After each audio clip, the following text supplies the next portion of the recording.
back to VCT Game Changers APAC LCQ. We just saw Neons take a very memorable victory against the Hero KDA in our first series of the day, and now we are on to our first elimination. Well, kind of first part 2 elimination match of the LCQ Black and Blue. It's gonna be Deviant Topaz versus BOTT here, and I think that Deviant Topaz. We were talking about Neons earlier. Unfortunately, yesterday they couldn't onslaught that Neons. Do you think that potentially puts them at a disadvantage this time around, especially since morale-wise, it's probably getting quite. They're probably feeling the pressure this time around.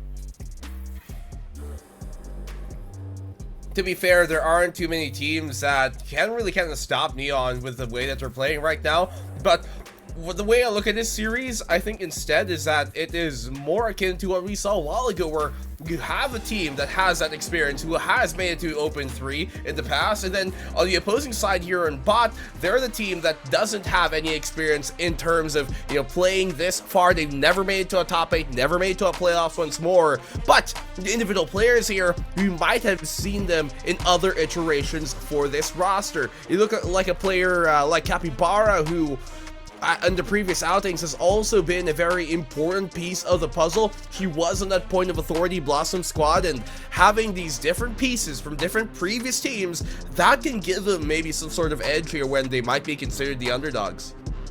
Yeah, it's always that experience that will probably that will really help the team, especially when it comes to these high pressure situations. And I feel like BOTT they did put up a brave fight against the Hero KDA yesterday, but going up against an opponent like that, then still bringing it to a map 3 does say a lot. So on the side of Deviant Topaz, though, I gotta be honest, I don't feel too optimistic for this team, especially since they were so easily countered by Neons yesterday, right? We just saw the snowball happen for them. Like we saw rather the downward spiral happen for them as Neons just kept on, getting the one up on them every single time. It was that by the end of the series, they're just so easily read by Neons, right? And I feel like if they don't take a little bit more of that active role, if they're not able to control the rhythm, if they're not able to control the pace, BOTT could potentially do the same to them despite their inexperience. I mean, I think their inexperience might just be a bit more of what could work out. We saw that with Neon a while ago versus the Hero KDA, and maybe some of the players here kind of have some sort of experience playing against Deviant Topaz when I think 2 or 3 members were coming from that point of authority squad. You look at maybe I think Cali is one of the only ones who aren't coming from that point of authority Blossom squad in the past, but there I think definitely is a case to be made that Deviant Topaz are still potentially the favored one in this series, especially looking at history here. So Deviant Topaz, I have no doubt that they might be favored, but we've seen how favoritism has led us astray in the previous series. Yeah, even yesterday actually. Even yesterday. So it seems like it's kind of like it could be anybody's game at this point, especially for this elimination match. I wonder though which team is going to handle the pressure a lot more, especially since this is essentially one of these teams. So we are heading into Fracture, we are heading into Ascent. Potentially we could head on over to Pearl if we go into a map number 3. Black and Blue, what are the chances of that, you think? Well, I'm looking at Fracture first and foremost, and it's not a pretty bad map for either squad. For the fact that this was, I believe, picked here by BOTT, it makes kind of sense, because you look at the previous outing they had versus the Hero KDA, yesterday, and it was a pretty good outing for them, and that's certainly a thing to be considered. Ascent map number 2 is a map that, if you look at Deviant Topaz's side, it's been pretty 50-50, so we could definitely see this go the distance, but I wouldn't be surprised if this actually ends up going 2-0 in BOTT's favor. That's not my prediction, but there's definitely a case to be made for that eventuality and path. I like the disclaimer right off the bat. It's like, hold on, I didn't say anything. Just be here. aware. Just be warned. Yeah. It's possible. Washing your hands off. But yeah, it's interesting that I think like both Deviant, Topaz, Yuna on their side, and on the side of bot MetaWin, they were pretty consistent players yesterday, so they seem to be those constants for that both teams can rely on. So I'm gonna be looking very closely at them. They are both the initiators as well, and it looks like we are going to be seeing MetaWin on the breach, and we have Yuna on the sky instead. Double initiator though from Deviant Topaz. I think I kind of like that heading into Fracture. Yeah, you look at BOTT here, who are running more of that double duelist instead, and the big point here is that there's a lot more information gathering potential coming in from Deviant Topaz, having that sky. They have active information gathering they can throw out, and they've also much more ways of making sure that a lot of the kind of cheeky positions we see from a team like BOTT that we saw versus the Hero KDA yesterday, those can be flushed out more, those can be cleared, and that might be a big thing that can really tilt things in Deviant Topaz's favor. I really think that Deviant Topaz here, they are playing more into that utility. The double duelist on bot though, I'm not sure unless they're really committed to that, to really lean into it, right? They've got to do that, their version of double, so to say. So I think like, a lot of pressure on Natural and Capybara here to set the pace. You're looking at those. Meantime, though, Deviant, they have a lot of stopping power, right? So even if you do have that double duelist, I'm not exactly sure how far they can go unless they bring out those power plays. Yeah, and I believe we're not playing on the most current patch just yet, which means those guiding lights, they can really reach the distance and be a big problem here for the bot squad. Yeah, we're gonna see indeed who's gonna have the true problem indeed as we head into Fractures. So casters, over to you guys. It's all or nothing here, folks, because it's elimination time. LCQ, you know it's gonna happen eventually. With only 2 slots on the line, there have to be teams eliminated along the way. And in the lower bracket, we got BOTT on one side, we got Deviant Topaz on the other. Welcome back, ladies and gents. Dax and Zack together yet again. The Zack attack, I would try to say. See the rhymes? That was also like the I've had that. There's like the second person to say that to me. The first one was the Quack Zack attack. So I'm very proud that I've gotten not one but 2 amazing casters to say that with me. But yes, it is elimination match time. We saw the upper bracket happen just prior with Neon finding that 2-1 victory very convincingly on Fracture. That last run still haunts me. But now we're going to be moving on with the second series of the day, BOTT versus Deviant Topaz. Now BOTT, their image might be looking very cute and innocent, but this is a team that you just cannot underestimate. Yesterday, even though they lost, it was a pretty close series, if I'm not wrong, guys. And especially this was the map that BOTT won against the Hero KDA. One of the players to watch out for, of course, Natural. She was, case in point, her namesake. So efficient on the jet. Double duelist still bringing out by BOTT compared to Deviant Topaz, running that double initiator as our panel mentioned. So it has to be up to Natural as well as Capybara, finding that kind of value, finding those frags early on, and setting the pace for BOTT to take advantage of. Yeah, Natural, if you do look at her stats, you're going to be pretty impressed at how powerful, impactful she is on that jet, and already looking to create more of the same here. Early dash in through tower, takes control for free, and on site it's going to be the first engagement. The Frenzy coming out on top. Yeah, Natural already with the find. Buddha will fall first and foremost. And we have here Capybara. They're ready with the paint shells as well. So here comes the aftershock into play. Capybara, okay, turns around. A trick shot perhaps. In the end, though, BOTT is just on site and ready for this with the advantage. Capybara, though, eventually will fall. CJ Sakura does get the kill. Kali, though, prepared. Bittersweet, the same kind of case here for BOTT. And look at how prepared BOTT is so far. Standing. Eventually, though, Toffee Waffy with the answer. 2v1. MetaWin's the only one still standing. The aftershock, though, to go for the stall. Eventually, she's going to have to peek things. And Yuna is going to go for the defuse. Effectively, the breach is brawling here, but Yuna doesn't let go. And this will be Deviant Topaz taking it away. That started super well for BOTT here, especially getting onto site, but the place of plants, it's what eventually ends up messing them up because of the fact that there's just no way to look at that spike visually, tap create any kind of threat. You can see how Yuna just decides to stick it and finally gets the kill to boot. So yeah, Deviant, they might have had a little bit of a rough start to that round, but still, after when they got into that retakes position, they were really good at trading each other out and finding those crucial kills. So overall, a nice round coming out of them. Off the back of that, 5 Spectre is going to be online, and they are looking clean today. Yeah, Deviant Topaz, this is a team that we saw back in Open 3. So many heads turning because of them and their performance.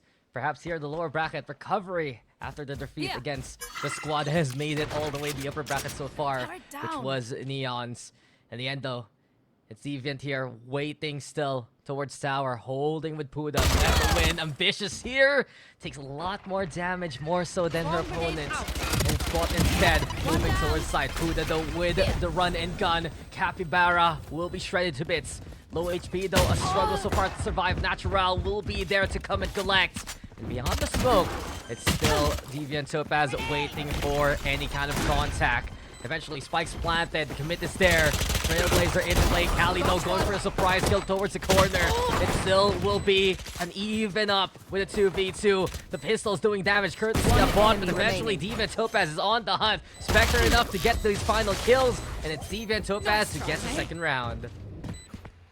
Made it a bit expensive at the very least, taking down 3 players with them and getting the plant as well. But overall, Deviant Topaz, they managed to convert their weapon advantage into a round victory here. Got a little bit dicey, but at least towards the end, Yuna taps the spike, gets into position, and manages to get the last couple of kills along with Toffee Waffy. Both Yuna and Toffee Waffy, the initiators, the double initiators for Topaz are kind of on fire today, at least from the get-go. Now, one off of the Seekers for Yuna, we might see that ult coming in to play in this bonus round, which is going to be a bit of a scrappy one because they were only going to be able to keep 2 of those Spectres heading into this next one. For BOTT, on the other hand, they might not have the ultimates really charged up, but weapon-wise, they are looking definitely like they have a huge advantage. I mean, it's their buy round, so they should be feeling a bit more confident so far on how they go for the push. Puda, though, she is ready here with the Bucky of all things. It's good to see Puda back. I think the last time we've seen her play was all the way back in Open 3. Still, Capybara now on site as well as the rest of BOTT. They have their tower as of yet, and that Bucky might be quite a surprise. Aftershock now also to try and flush out some of these covered angles. Puda's still waiting for an opportunity here or there. And the push now from Deviant Topaz. Stopping off, he gets on the board. Boombot making noise. And Yuna's there also to get the catch on. Advantage now for Deviant Topaz. They have made their way towards the side. Beautiful lineup though. Bouncing off the wall. Courtesy of the Sweep. And it's BOTT who have found the kills in the end. They take the round here. Alarm bot out.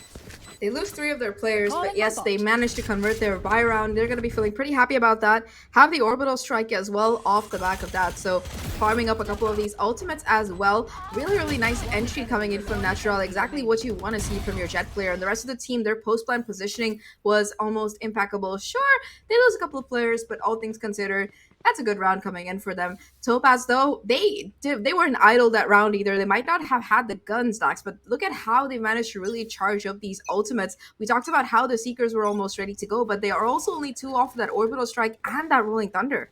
Yeah, there's so many possibilities right now here for the side of Deviant Topaz. And as BOTT, they've made their way towards the sites here, Zach. But one thing I've noticed is they struggle to honestly anticipate where Deviant Topaz is coming from. Usually, it's Topaz who comes out of the smokes with the advantage, with the sudden surprise. Perhaps for BOTT, keeping tabs of those angles can help them out more so in these rounds. Stopping off to go on the lurk already, pushing forward, and Deviant Topaz taking away main from BOTT. There's a stumble there, unfortunately, for Capybara. Sight yet again, taken here from BOTT. We've seen this be the problem in the past few rounds. Hit now by the utility. It's all Deviant Topaz all across the board. They have the guns, and now they're netting the kills. Here we go again. Off the wall with the paint shells. Kali now backing on the way, but Topaz getting ready. Kali, though, beautiful work to find 2. It's 3 waiting for her on the other side. A firing squad at the ready. She got the chances before. Can she do so yet again? No, Toffee Waffy denies her quickly. Deviant Topaz looking more so the form we saw back in Open 3 here.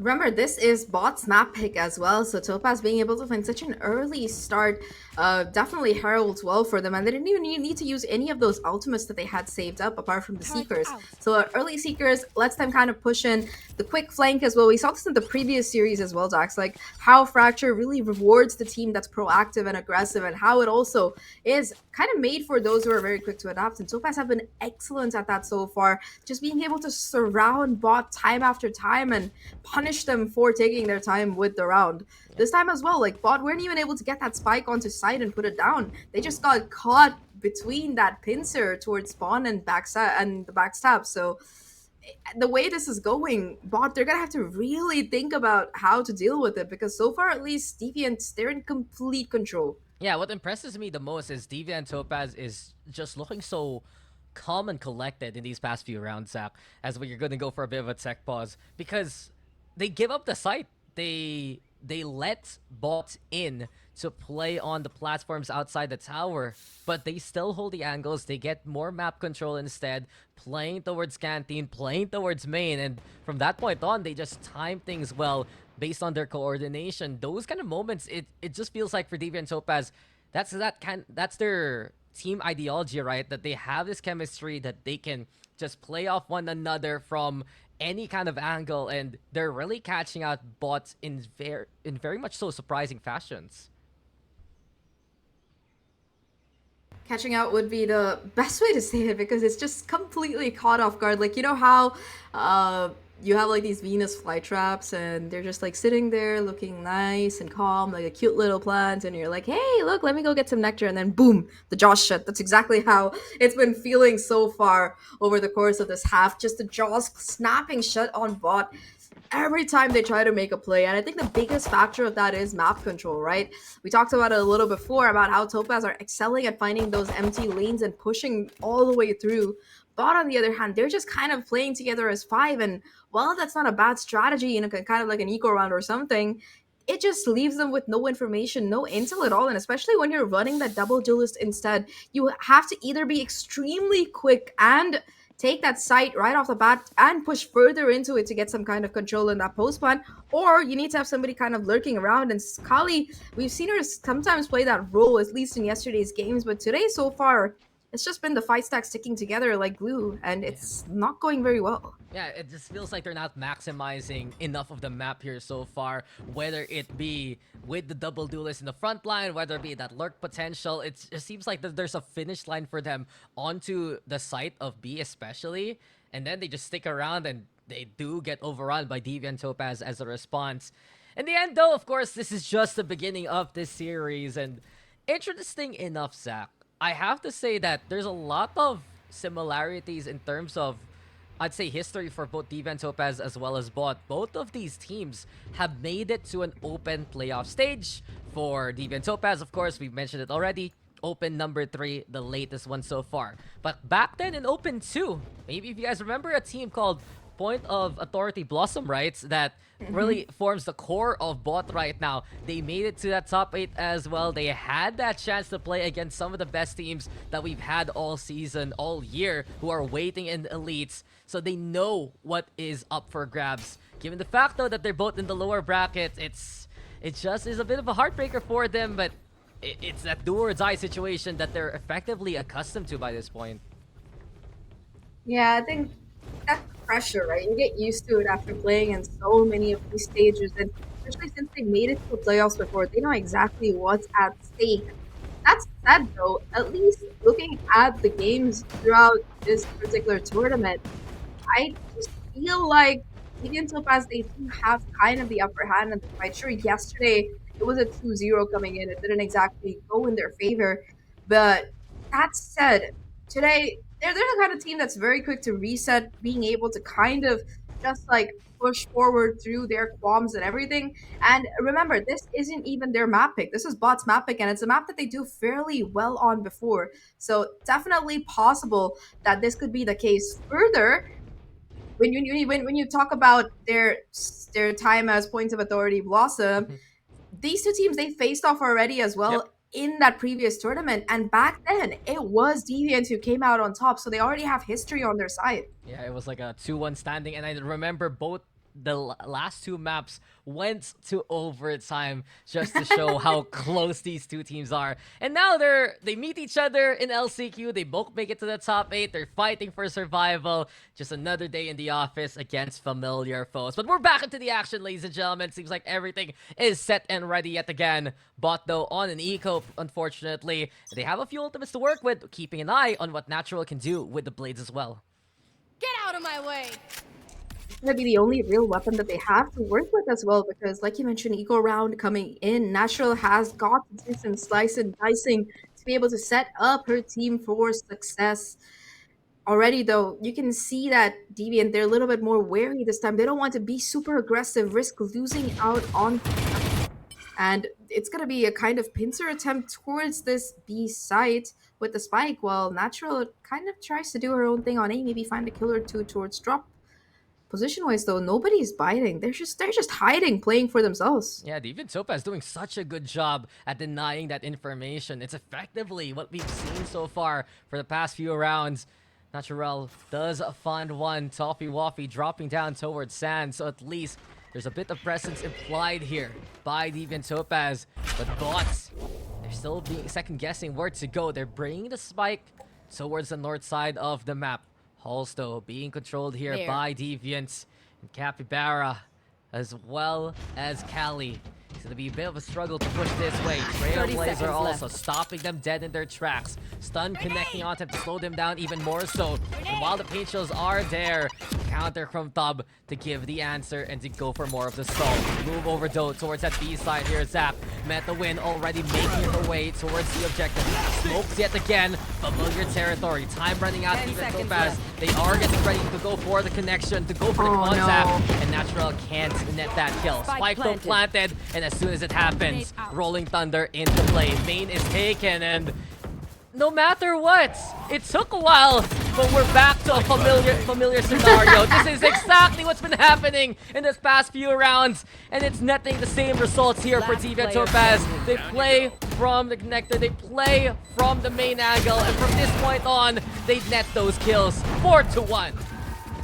A more open plant this time around, but nobody really left to defend it. A 1v4, and that reflects in the score 4-1 Deviant. They are not afraid of investing these ultimates, even in these eco rounds, to be sure to confirm it. And that will be another round coming in for them. Once again, the pincer movement here, the backstab from Yuna kicking in, the flood in onto site as well, and there's just nowhere for BOTT to run or hide.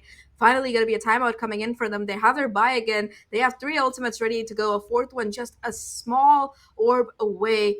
And off the back of that, they need to convert it, because Deviant as well, we've talked a lot about momentum today. Deviant is a team that also does quite well on it. We saw it on some of yesterday's maps. Sure, they didn't go in their favor, but they did make at least one of them quite close. So all things considered, they just want to be sure that it's not a repeat of yesterday, that they don't let it slip out of their hands, that they can close it out convincingly.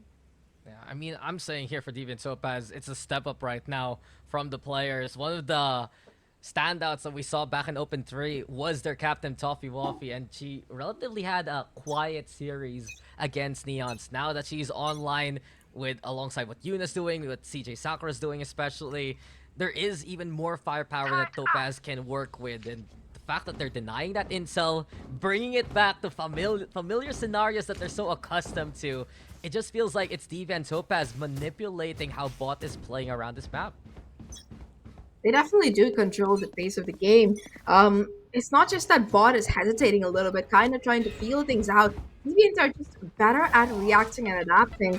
BOTT tries to go for a slow play. They either push out or don't take the bait. Pushing out again, though, talking about it, Tub just finds that kill. Yeah, there's hesitation right now here for BOTT. Capybara couldn't decide whether to go for the contact or to get the hell away.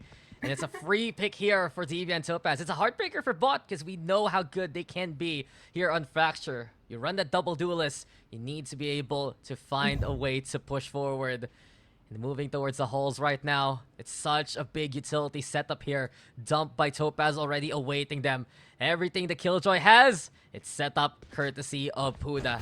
Toffee Waffy also in position, and well, the alarm bot's gonna get the trigger already. Natural absolutely in trouble. Inside the smoke, though, stunned on up.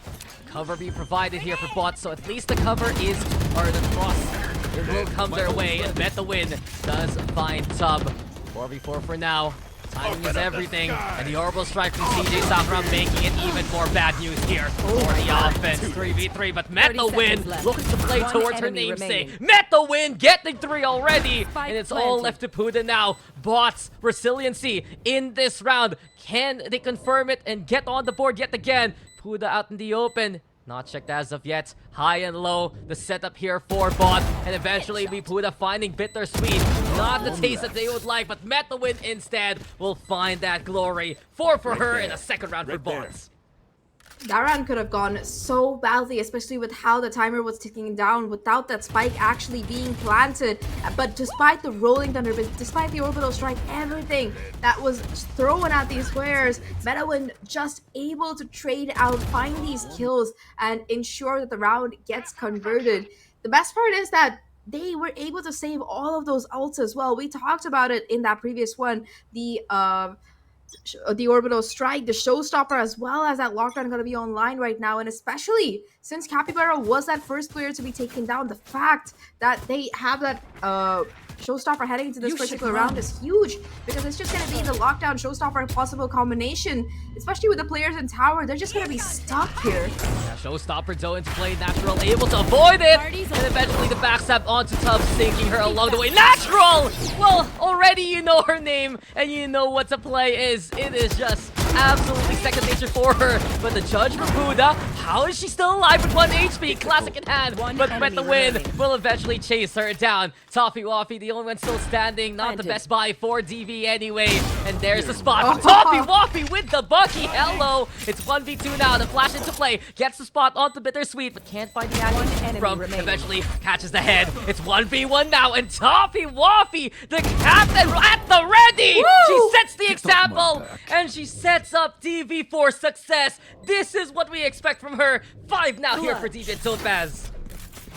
Insane clutch 1v3 to close it out, and it started with the Bucky there. No ultimate either. It's just pure isolation and reads coming out from the IGL, and she does a fantastic job. Puda, of course, playing spoil sport in the first place to be able to take those 2 kills, but of course it was Toffee Waffy all the way towards the end to be able to find it. Just picture perfect gameplay, very textbook, but still they make it work, and that is going to be the economy decimated for BOTT here. They have a Bucky of their own, still the showstopper available for Capybara. Never mind, but Capybara is just like, you know what? I'm good. I'm just going to stick to a Sheriff. Sheriffs across the board now for all 5 players. And while they still do have ultimates of their own, I don't think we're going to be seeing any of them come in unless they get that spike down. Yeah, Deviant Topaz, they're just absolutely in control right now. What a way, though, to win. What was that saying from Open 3? You just got waffied by Toffee or something like that. Well, whatever Toffee the case, waffied. You got Toffee. Yeah, there you go. You got Toffee waffied. The fan club making the noise yet again. But Deviant Topaz, they just understand exactly where BOTT is playing from. No matter what angle, they're the ones who get the drop on them. And Puda here prepared for the contact. Natural dashing once, will go for the re-peek, and it will not work out in her favor. Again, Deviant Topaz playing towards Jenny. They handle it with such finesse. Hold things down, moving into Canteen as well. Same approach now on the retake, willing to let go of that space. They have the numbers anyway. They're gonna look to go for the execute yet again on the retake. Here comes the boom bot, immediately broken. Bittersweet sticking on around on the other side. It's Arcade here being held by BOTT. A beautiful foresight there for BOTT to go for the stall, but they can't handle all those shots. Puda on the board. Bittersweet, that's a big pick. Tub though with the kill, and Bittersweet will go for the great escape. So now there's the stall thanks to the orbital strike. Look to regroup as well. Cali though not checked. This is BOTT getting things done. 2v2 as time is running out here for Deviant Topaz, and while they'll get the kills, they can't get the round. A steal here from BOTT. Really, really well played. We talked about it as well, right? Those ultimates, we said they weren't going to be a factor unless the spike does go down, and Bittersweet, of course, plays it to perfection. The orbital strike, not just dividing those players, but also just buying an extra couple of seconds on the board here. Everything that she needed to reposition and play back towards main. A little bit too much for Deviant to deal with. Like you mentioned, they got the kills, but not the round. And because of that, they're going to be facing their own economic winter right now. Still have that Rolling Thunder in Toppy Waffy's hand, but because of how this entire map has been so back and forth so far, Deviant, they're going to be in that unenviable position of just not having the money. Deviant Topaz, we've seen this situation from them before, but in the end, it will go for an all or nothing push towards main. And while this happens, BOTT have already taken that A site away. Showstopper into play. Spike planted. BOTT though, getting exactly what they wanted so far all throughout this game. The speed to go for the execute, double duelist making that space. Spike's already planted, they smoke out the turret, but this already might be a semblance of understanding here from BOTT. They're still trying to play towards main. Cali eventually will realize they're right behind her. Capybara on the board, make a second CJ Sakura at least with the answer, but BOTT is so prepared for this. All the angles they can work with, the fight back home, but it's not enough versus Natural. BOTT is back here, and they're bringing these rounds closer and closer, Zach. 5-4 now, definitely going to be the case here. Full buys kicking in, ultimates kicking in. Everything is going to be on the board and on the line right now with 3 rounds left in the half. It could generally be anybody's lead right now. But remember, this is BOTT's map pick, and this is a map that Deviants are also quite comfortable on. In fact, I believe that we were told that this is one of Deviant's best maps throughout, so definitely neck and neck fight here. The problem is that when it goes to Ascent, it's going to be a similar case. So the first 2 maps are both maps where both these teams are quite experienced, quite comfortable on, and it shows in the kind of gameplay we're seeing as well. I feel like for BOTT at least, they managed to kind of stabilize a little bit, but they're still making a bit of these silly mistakes that Deviant are capitalizing on. The saving grace is that BOTT, their individual caliber, and of course their post plants is just so good that it's been kind of keeping them from being affected too much by their negatives. I mean, usually you're right. Once they get the plant going, that's the saving grace here for BOTT. And Deviant Topaz, on the other hand, big heroics courtesy of the likes of Puda, the likes of Toffee Waffy, and the control we saw from them on the retake. It just seems like in terms of this map pool itself, Zach, you're going to be seeing the best elements for these teams. What has brought them here to LCQ in the first place? And round for round right now, we're getting those examples. Rifles, though, at the ready for both sides. Seems like for Yuna, she's going to be picking up a rifle as well. Not the best armor, sure, for Deviant Topaz, but they're back to their formation and will split up their forces accordingly. Still, no real clues being given away by either side. Just very, very quiet. The spike itself slowly approaching this A side, but there's still going to be a couple of players from Deviant to try and hold on to it.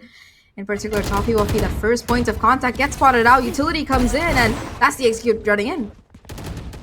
Dash in, and now a site taken. Toffee Waffy, though, prepared with the Rolling Thunder, and she does let it go. Deviant Topaz, they're coming out from the top, and it's time for them to move on forward. Natural, though, still handles it like an absolute pro.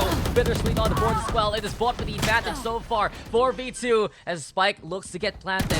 Hasn't worked out for Deviant Topaz as of yet. Can Sub and CJ Sakura find value here? Not gonna happen. BOTT is ready. 5-5 now, we're tied up. That was really nice from Natural to find that first kill when still hit by that Rolling Thunder, as well as the backup from the rest of the team, right? But they've kind of realized that a mistake that they make too often is to get that spike down too early and get caught while trying to run away to set up that post plant. This time around, they take the fights early on, but they're better prepared for it. They expected that Rolling Thunder. If you looked at the spacing, they released a couple of players who weren't really hit by it. And Deviant, on the other hand, despite burning a lot of utility, weren't able to really find much bang for their buck. Still do have that locked in on that orbital strike for this one, but it's going to be an eco once again. So I doubt we're going to be really seeing it come into play. This is a chance for BOTT to steal the lead away once again. Yeah, and BOTT has just done exceptional work with the front line. The fact that Natural is just able to stand toe-to-toe against the opposition, despite the Rolling Thunder, she was just advancing, staying away from the utility, and she held down the line to allow the rest of BOTT to recover. That's why we see some of these additions really from BOTT in their transition from point of authority, adding Natural, adding Italian, up. Callie's fallen. CJ Sakurai, Yuna. Surprise, surprise. The tunnel is taken here by Deviant Topaz. Highway robbery now. Well, in this case, it's the tunnel's being stolen. But Deviant Topaz with the fight back. It's all left now to Capybara in a 1v3. Rifles already picked on up. A Bucky in the hands of Puda as well. And a spike just out of reach. Very difficult here for BOTT. The sudden impact that Deviant Topaz can do has been pretty much one of their most reliable elements in this LCQ, Zach. And as Capybara is looking around for any kind of opportunity, Topaz is just waiting for their next victim.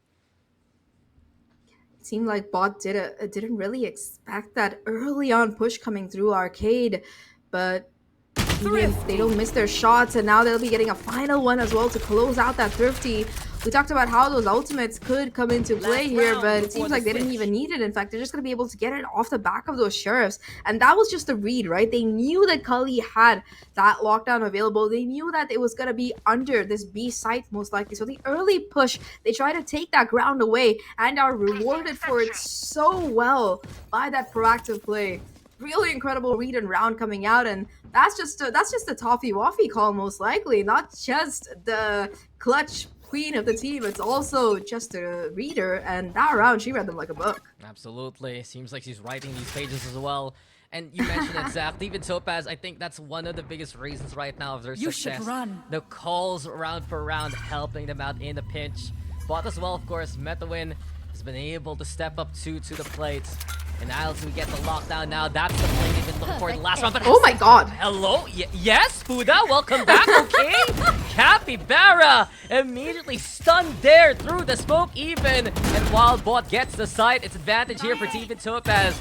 We see again familiar territory in these rounds. The retake coming on in from Jenny, from Canteen, and the lockdown there. 2 boots. And Natural trying to find a way to touch a little bit of the site, but spotted out by the turret. There's the flames as well, and with 8 HP, she's absolutely cornered. Tub, though, just trying to send that rocket to the other side. Callie getting 2 with the collateral, and it's Yuna, though, playing the front line. Deviant Topaz already with huge control. They're gonna go for the defuse, and as Yuna fights, the reload, sure, she'll get it done, and she'll net that kill. 7-5 to end the half. That's how Deviant Topaz operates. What a half we just witnessed. We're throwing it down to the panel to break it down. Oh wow, this is neck and neck, black and blue. You can see just initially Deviant Topaz had a little bit of the momentum, and then suddenly BOTT takes it back, and now I'm really not sure as to who has the upper hand here, because these teams, they seem to be equals. Oh, definitely, and I think a big part of the reason why at least Deviant Topaz are able to come up with some sort of lead at the end of this half is because of what our casters, Dax and Zach, even talked about, where their mid-round decision-making has been bailing them out of the situations where you might have expected them to be a bit more of in a pinch, or they'd be struggling to find some footing, but then they make the right call, and simply enough, sometimes one right call, one right decision is enough to steer the entire ship in the right direction, and that's what we're seeing here for Deviant Topaz. So they're on the right path right now. Their defensive half looking pretty good. It's the attacking side of theirs that is, I think, a bit more formidable, and if you're a team here like BOTT, that's when you have to be a lot more, I guess, aware of and I guess scared of what they might bring. So they have to be ready for the second half. Yeah, I think that both teams, you know, suddenly you're going to see the dynamics switch all over again, and we could see 2 very different teams compared to our first half. We're going to find out as we step back into the map. Dax and Zach, take it away. I mean, it's a clash of calls and a clash of styles. In the end, though, it's Deviant Topaz with a bit of a lead to work it. Welcome back to the second half of, well, the first half of the second series. First time, though, we're getting eliminations here, Zach. Winner will move on to the next round. Loser will be eliminated from the APAC Game Changers circuit for the year. Because this is LCQ. It's truly their last chance. For sure, and Deviant Topaz in particular, this is a team that almost nobody expected them to really make it to the playoffs in Open 3. They were a surprise, and they have continued surprising us throughout this LCQ as well, being able to really put up a fight against a lot of these teams. On map number 2, they had a bit of a good start.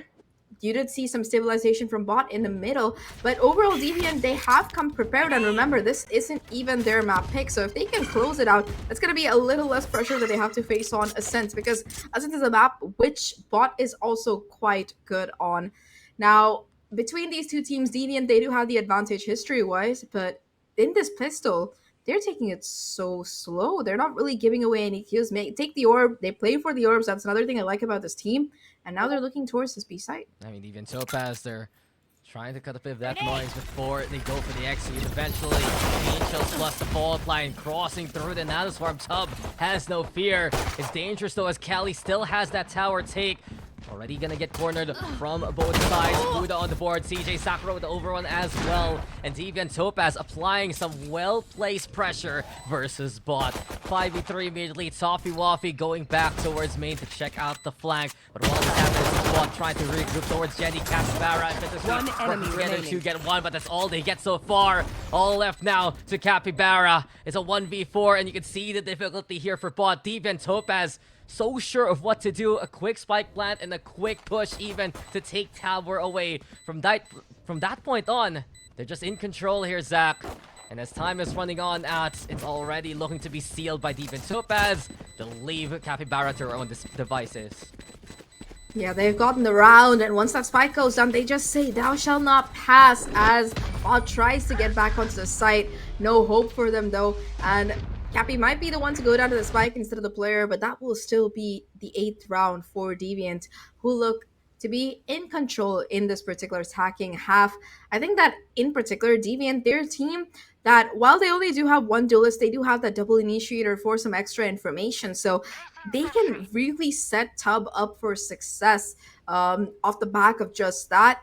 They're also having a lot more utility to work around with the replacement of that jet by the Sky instead. So all things considered, in this half, Deviant, they have a couple of advantages to work with, and they're happy to use them. Yeah, Deviant Topaz, they're just willing to push anyway if they need to. Buddha, though, trying to weather the storm. No. It's not enough, as the drizzles from the classics will eventually pepper her down. It's 5v4, and a gun to be picked up as well. So Spectre in the hands of MetaWin. Deviant Topaz will call to go for A instead, which is pretty much empty so far. The right call being made. Sure, they lost a Spectre, but that's a lot of information that Buddha got for her sacrifice. She was able to figure out, like, hey guys, there's like 4 guys towards arcade. Just don't come here. Don't even come near the site. And they take her call. Now, plenty of time to set up for this post plan. Tub eating that paint shell's damage, but still holding on to this position. That's huge.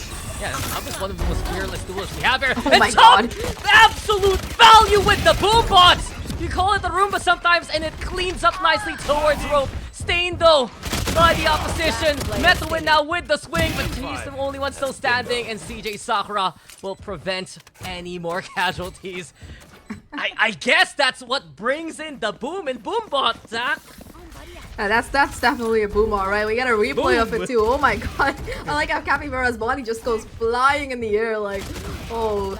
Still, though, MetaWin with that Spectre picked up initially at least does make it a little bit expensive. Gets a couple of kills of her own. So that will at least reduce the potential of this bonus round for DV. But look at this. They are actually considering fully investing into it. For a second, I saw a Vandal come out in Buddha's hands. But in the end, they're just going to try to play for the bonus instead. A Shorty in Tub's pockets too. So if they can get towards this tower area, it might find some value. I mean, she has blast paps. You know what's gonna happen.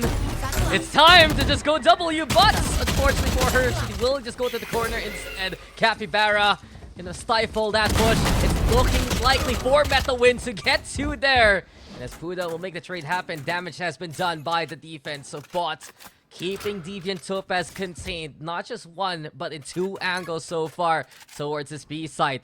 Buddha moving herself down to the ground, natural alongside Capybara, waiting for potential contact with the Trailblazer to get intel up close. Broken quickly, might not have been able to check the walls here towards the side. Yuna ready with a flash though, just to get a bit of that intel. And it's Puda here, waiting for anyone to cross from Jenny. It's just a standoff as Deviant Topaz is looking for the timing. Flash comes in. Here comes the Cloudburst. Bittersweet with 1 and Bittersweet with a second. BOTT holding down the line. Everything left to Puda now, cornered like a rat and exterminated as such. It's BOTT who'll bring it back. I like how Natural had like a little bit of a double take. Like you see a Killjoy and then you're like, wait a minute, that's not my Killjoy. That's my Excuse friend. me. No, That's not right. No. Yeah, a little bit sus there, but eventually Bot does manage to find the cleanup. Okay bonus for Deviant. They do take a couple of rifles off the board, but at least Bot, they're going to be breathing a sigh of relief that they were able to convert it. More than that, both MetaWin and Bittersweet are only one off of their respective ults, so we might see those coming into play over the course of this particular round here. Deviant, they do have their buy coming in themselves, but still no real ults to work with. Puda might be able to have the lockdown available for later, but now it's going to be the fishing expedition coming out of Bot's side towards the Dish side. He's gonna go for it, and Yuna and Toppy Woppy just are at the ready. Deviant Topaz, when they're grouped up like this, they're just one of the most scary squads you have this LCQ. And case in point there, Zach, they're just prepared to... Okay, okay. You guys want to get the go faster? You know how dangerous this becomes.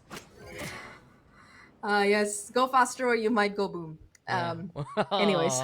Classic reference. There's a reason why there's a danger sign towards that zip line, and I feel like everybody at this point, they just want nothing to do with it. You can see almost that angsty push coming out from the remaining players of Deviant to move over towards this A site, which is left for retake, it seems like, by Bot. Just one player playing around the area at all. The site itself is completely free. And speaking of one, it's Bittersweet at the ready. Smoked out though by CJ Sakura. She's one away also from the orbital strike, so keep tabs of her if ever she does net the kill. Another hand toss. Now the swarm getting ready. Boombot's gonna be there as a response, but the volley keeping Bot at bay. As Deviant Topaz controls Sands and the smoke dissipates. Still the angle being checked. They're just so prepared here for Deviant Topaz. Jiggling around, waiting for that contact. The jump peek there from Capybara confirms already her suspicions. And from this point on, Bot might consider to just go for the save instead. Capybara has no fear though, decides to fly high and still alive somehow. On the corner, does get the kill. Bittersweet also with the frag, and for Bot, you gotta wonder, maybe if they did that earlier, a chance perhaps to win this round. But even Topaz will take it anyway. First team to hit double digits, that's gonna be DV. 3 rounds away from stealing their opponent's map pick. And like you mentioned, Dax, there was just too much time being wasted there by Bot. Sure, they knew that there were a couple of players. They didn't know the position. There were smokes, yes, but that spike is ticking. You only have 40 seconds to get it done with. Make that 32 because you need 8 seconds to defuse as well at the very minimum. So when that clock is ticking, you can't afford to really be as patient as they were. Sure, they find a couple of kills, managed to save a rifle as well, I think. But that aside, it's just such a bad position for them to be in. They're lagging on rounds. Their economy is on its last legs. They have a couple of ultimates, and now with them actually forcing in onto this round with the buy, they have to win it. It's not an enviable position for them to be in at all. It's do or die. Exact. Patience is one thing, but hesitation is another. And even Topaz, we've seen that there is a method to this madness multiple times. They're also so meticulous, clearing out the utility when they can. Moving now towards the tunnel. Try and go perhaps for a pinch, courtesy of the arcade angle. Cali though, a different plan so far. No one in tower. It's just the site anchor itself here for Bot. Bittersweet also watching out for any potential crosses along the way. You know what's interesting though, Zach? This might just be a pivot towards A. Maybe a bait and switch with the lockdown. Natural though goes for the tag, but you can't net that kill. The lockdown now into play. I wonder if Deviant Topaz will just decide to go back to B since they were spotted. But they're gonna go for A. This is gonna be walking or running into the sightlines of Natural. Gonna try to go for the hold. Capybara though, ill timing yet again, as you mentioned. And as Bot here are scrambling to find any semblance of control. The Rolling Thunder is gonna be there. Natural though with the contact, but CJ already with the find. It's all DV all across the map. And Deviant Topaz, they're shining so far. Bittersweet, the only one brawling, shut down by Toppy Woppy. And it's truly a Deviant Topaz win here again. That is so unlucky on the timing for Bot there. Looking at the angle the entire time, just turns away for a second, and that's the end of Capybara. Really, really unlucky. But all things considered, from Deviant Topaz, that was a nice play. you know, they try to go in for the fake and rotate, but despite that heavy side presence on this A side, they still force the issue, and they're able to succeed. Despite those 3 players playing towards that side, they gave Deviant Topaz isolated fights, and they were happy to capitalize on it. So many times, especially towards that A main area, it was just free real estate that DV were able to take, and now holding on to 3 more ults, they're just gonna push the issue on this B side now. And Deviant Topaz again, there is purpose to these plays, and they move now towards B. They will be able to get that side tower, though being held here by BOTT, keeping Puda at bay. It's all about how Deviant Topaz will play the post line to flush out the opposition. Toffee Waffy though caught out for once, as Natural will surprise her. Showstopper Prime, but she still survives with 10 HP, and that's all she needs to get the tap going. A heartbeat here for BOTT to fight back with. A 5v3 setup. And now they move their way towards the site itself. Over the strike though is let loose, and the skies break to find those targets. Yuna also absolutely accurate. Advantage now swings back to DV's favor. Capybara and Bittersweet, what else can they do? Cali also will fall, and in this setup, it's all DV yet again to put themselves on match points. Match point. One more round, and Deviant Topaz, the momentum has swung firmly in their favor. And this round, right, despite that disadvantages that they found, they were able to just play it through to perfection. That early on control that they taken towards CT and the wraparound towards main, it gets them enough plays to play that post plan successfully. In particular, the saving grace for them was that orbital strike in CJ Sakura's hands. She kept herself alive to play for that time and play for the round, and that's exactly what happens. Basically, 2v5 to clutch it out, since one of their players did go down quite early, and they do it to perfection. Deviant, now they gotta be feeling on top of that world. The last ditch attempt by BOTT to bring it back in their favor. That was an eco round. They still have a chance. They're still fighting back here with the weaponry as well as those ultimates, but they need 6 wins in a row to keep this map going, Dax. Otherwise, it's just gonna be additional pressure as we head into that ascent. I just gotta say, it's just how cool and calm Deviant Topaz has been in this game alone. You see so many times that despite getting picked apart bit by bit there, they still knew the plan, they still had that backup, they still have exactly what they needed for the post plant anyway, and they execute accordingly. They're one of those teams that if they find their groove, it's really hard to jolt them out of it, and BOTT is struggling to keep up with Deviant Topaz and the way that they're playing so far. Struggling to keep up. I think they're just on a separate page at this point. Toffee Waffy is just so ahead of the curve, and her mid-rounding as well has been absolutely insane. Even in positions where Deviant, they don't have the advantage, she's still able to claw out a victory most of the time. And now, additional pressure as well. Trailblazers to smoke out Natural, but Deviant, despite them taking such early information, they're happy to play the patience game because they know that the pressure is getting to their opponents. They know that there might be a possible mistake that they can capitalize on. This time, BOTT not taking any chances. But again, this B side, there's only going to be Kali trying to hold this on. Bulldog in hand, how much can she do? Yeah, Kali. Vandal, sorry, I'm blind. She's just watching right now. Don't worry, it's a rifle. In the end, though, it will be Deviant here, putting the pressure yet again from 2 sides. Puda has been exceptional to play the solo endeavor in these kind of scenarios. They go for the pull bot towards tower just to make sure it's absolutely clear. DV, though, they have the sights, but they're not getting the, I'd say, ultimates in response as of yet. Waiting for the overall strike, as well as perhaps the potential showstopper. Toffee Waffy though, rolling thunder at the ready. Deviant Topaz is willing to play the timer anyway. And are BOTT gonna fall for it? They're moving already towards A. Here comes the rolling thunder now into play towards Canteen. And from this point on, it's CJ who goes for the push. CJ with 1, but Bittersweet and Capybara with the answer. 2 for 2 trade after everything said is done. And it's DV now who will go for the fight back. BOTT though, ready for the raising. They're all over Canteen. Natural still fighting. And it's Toffee Waffy versus the world now. Goodbye to Bittersweet and hello to Toffee yet again in a 1v1 setup. Natural moving over to go for the defuse instead though. Toffee Waffy making her way through, but the defuse is done, and the game is not yet over. 3 for Toffee, but it's not enough to finish off the job. Bro, stop fake moment coming in. This is number 3 today so far, Dax. I'm keeping count, trust me. And Natural, you gotta respect it. Just does not care. 1v1, knows Topaz's position, knows the spike is implanted for her, and just takes a gamble on being able to stick it all the way through. The timings work out in her favor, and Deviant, what could have been the end right there of this map, instead will endure for another. And for BOTT, their economy is still a bit shaky, forced with 2 Bulldogs, but at least they are able to charge up these ultimate Showstopper on Cappy, as well as 1 off the lockdown for Kali, so definitely very viable for them to continue their streak. Well, Showstopper is ready, and Capybara looking for value here. DV, though, still suddenly a twist of fate courtesy of them. They get the advantage still. Meta, as well as Cappy, already felled. And while we get Natural and Bittersweet trying to play towards Sands, Smoke's down. looking for perhaps a naggle of opportunity. The site already being taken here by DV. Pain Shells lobbed, and it's Buddha looking for closer contact. Plant going on down. Meta win. Well, I've it's gonna got be your struggle trail. here. It's goodbye to Natural. Top with 3 as it stands.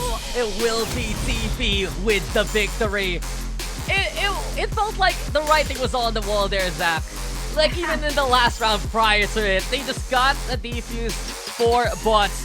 In the end, this was clear-cut DV domination. Pretty much so, yeah. It could have been a 13-6, sure. BOTT managed to act out their existence by 1 more round thanks to that ninja defuse. But that aside, throughout this map, Deviant, they just looked so much better whenever, especially when it came to execution, right? On that attacking side, they looked almost flawless, really incredible utility usage. And I think that while, if you look at the kill board, it could be a bit variable. For me, the MVP, it has to be Toffee Waffy, because that 1 round where she won that 1v3, I think that was kind of a major blow to the morale of her opponents. And that said, right, this is such a good position for Deviant to be in. They have map number 1 under their belt, and now they're heading on to familiar territory for that map number 2 Ascent. But before we do that, I believe our panel has something to say. Mika and Black and Blue, all yours. Thank you very much, Zach, and to Dax, of course, as well. And I'm liking this new Deviant Topaz that we're seeing. It seems like, you know, that spark that we were talking about earlier has rekindled indeed for them, especially those last few rounds. I love that when the pressure, like, you know, really got to them, the pressure of closing out really got to them, there was this renewed kind of, like, you know, second win that this team was able to get. Yeah, the second half really was a lot more of a convincing showing that we were, you know, getting, at least compared to the first half here from Deviant Topaz. And this is exactly what, you know, the type of Deviant Topaz squad that you would expect to show up in a moment like this. Like, we saw maybe some kind of fortunate moments here for a team like BOTT, where, like, one of those final rounds where the Rolling Thunder came towards CT, but because they pulled back a bit, able to dodge that, those moments that worked out in their favor. But in the end, the lead, once again, too insurmountable, as Deviant Topaz built upon every single thing they were able to plant. And so in the first half, they reap it in the second, and you have Toffee Waffy, who's just absolutely incredible. 21-9 here at the end of the game on a breach. Oh yeah, she was amazing. She is the team's IGL as well. So for her to, you know, get the MVP, to get like all of these assists, to be able to top frag as well for her team, that definitely says a lot. She was, I mean, undeniable. Toffee Waffy definitely was one of the standout for this team. And I think that, like, you know, what stood out for Topaz as well, their ability to innovate on the fly. You know, we saw them start getting a little bit more playful, a little bit more creative as the rounds went on, which I really, it also goes to show that have that confidence also, because, like, you know, if they didn't have that, then they wouldn't be able to do these kinds of plays. Whereas on BOTT, unfortunately, the rounds were just so close, Black and Blue. It was just down to the wire, and you know that, like, it could have swung any which way, but when that contact happened between these two teams, you know, you had the players from Deviant Topaz be prepared for that fight. Yeah, and perfect timing for this stat to come up too as well, because you can really tell that in that second half especially, the post plant was absolutely lethal here for Deviant Topaz. And you can see many times on over that they would have so much redundancies already set in place. Like, if maybe the setup here on the post plant goes down, they still have a molly on the spike. They have lots of different ways to stop that from becoming a loss. And Toffee Waffy, you talked about, she's the MVP of this map number 1, and she might be the IGL, but she certainly is leading by example here. Definitely, and love the hair, girl. Love the hair. I feel like, you know, Deviant Topaz, that elimination, that pressure of elimination, just really was able to push them to their best possible, which is so optimistic, you know, especially since this is only the first map going into Ascent now, which is a map that, you know, both teams have like moderate experience on. I feel like it's gonna be it's gonna be difficult, because then suddenly you don't have as creative of a landscape to play around, so to say, on Ascent, right? I think that it's really gonna boil down to the individual plays when we come down to this map. So it looks like Deviant Topaz is all warmed up for that, though. I hope that BOTT can manage to get that fire back up, though. Well, I mean, BOTT and Deviant Topaz, both as a unit, they're on this current iterational rosters 50-50 for either side on Ascent. We're gonna have to find out, though, which way things will go when we come back from this break.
You are back with me, myself, Mika Fabs, with Black and Blue here for VCT Game Changers APAC. LCQ, we are down to what could potentially be the final map of today, but not unless BOTT has anything to say about it against Deviant Topaz. Deviant Topaz, though, I'm liking their momentum as we were discussing earlier. I like how they're getting a little bit more playful, more creative, which was something like totally different, a total 180 from what we saw yesterday, Black and Blue, against Neons.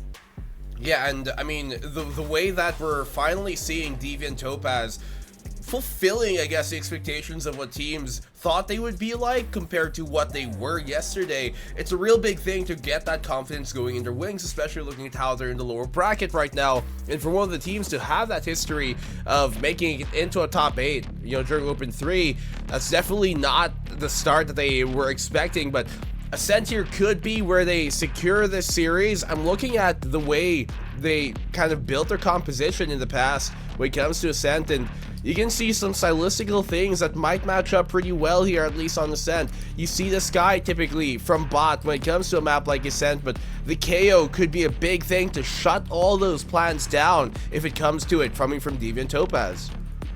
Yeah, that's gonna be the main difference composition-wise for both of these teams, right? Otherwise, it is, you know, the typical Ascent map where you're gonna deal with a lot of individual plays here. And I am thinking that like Jet versus Jet battle, once again, is gonna be very, very important, especially on a map like Ascent, where you do have, you know, all of those levels, you have all that verticality that everybody always talks about.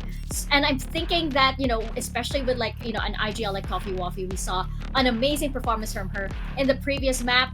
I'm wondering what tricks she has up her sleeve as the team enters, especially since by now BOTT has regrouped, thought about this, has noticed what their tells could possibly be, and I think that, you know, if BOTT are smart, they are able to do this. They know in the previous rounds, in the previous map, they know where they went wrong. They know where they could possibly catch Deviant Topaz on guard if they were indeed paying attention to their little, you know, the little behaviors, the little you know, idiosyncrasies that Deviant Topaz might have.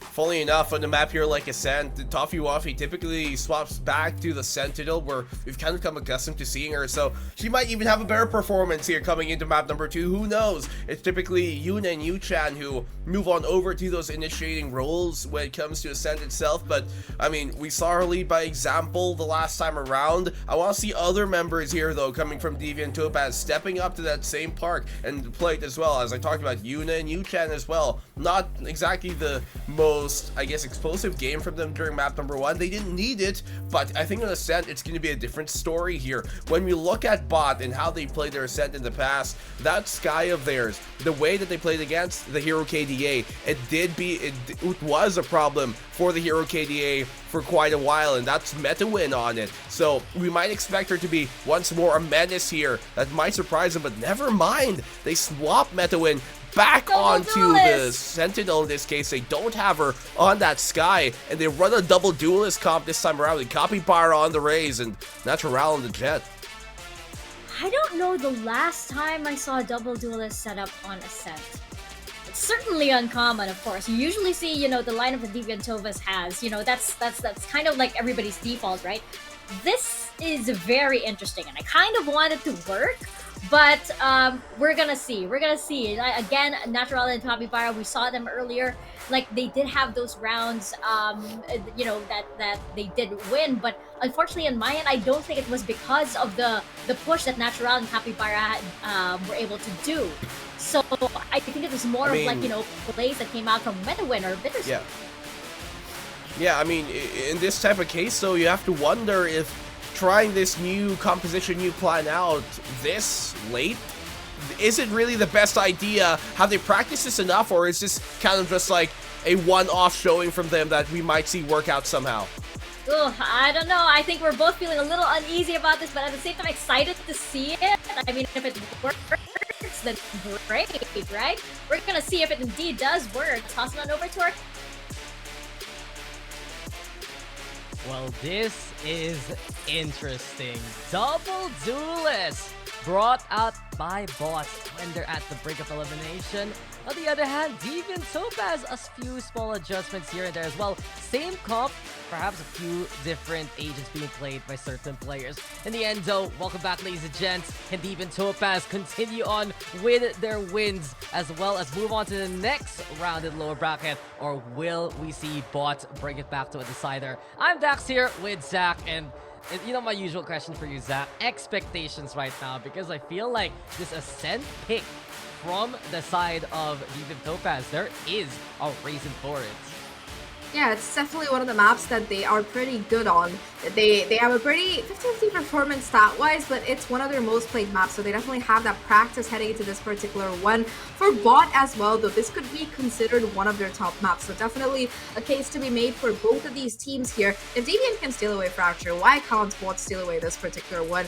However, looking at the agent comps, I think that for Ascent in particular, the meta, the comp is kind of already established. There's a reason that it's the meta comp, right? You know it's the most effective, and while you could do some kind of things that change the feeling around on it, like for example, Loud likes to run that Harbor Viper.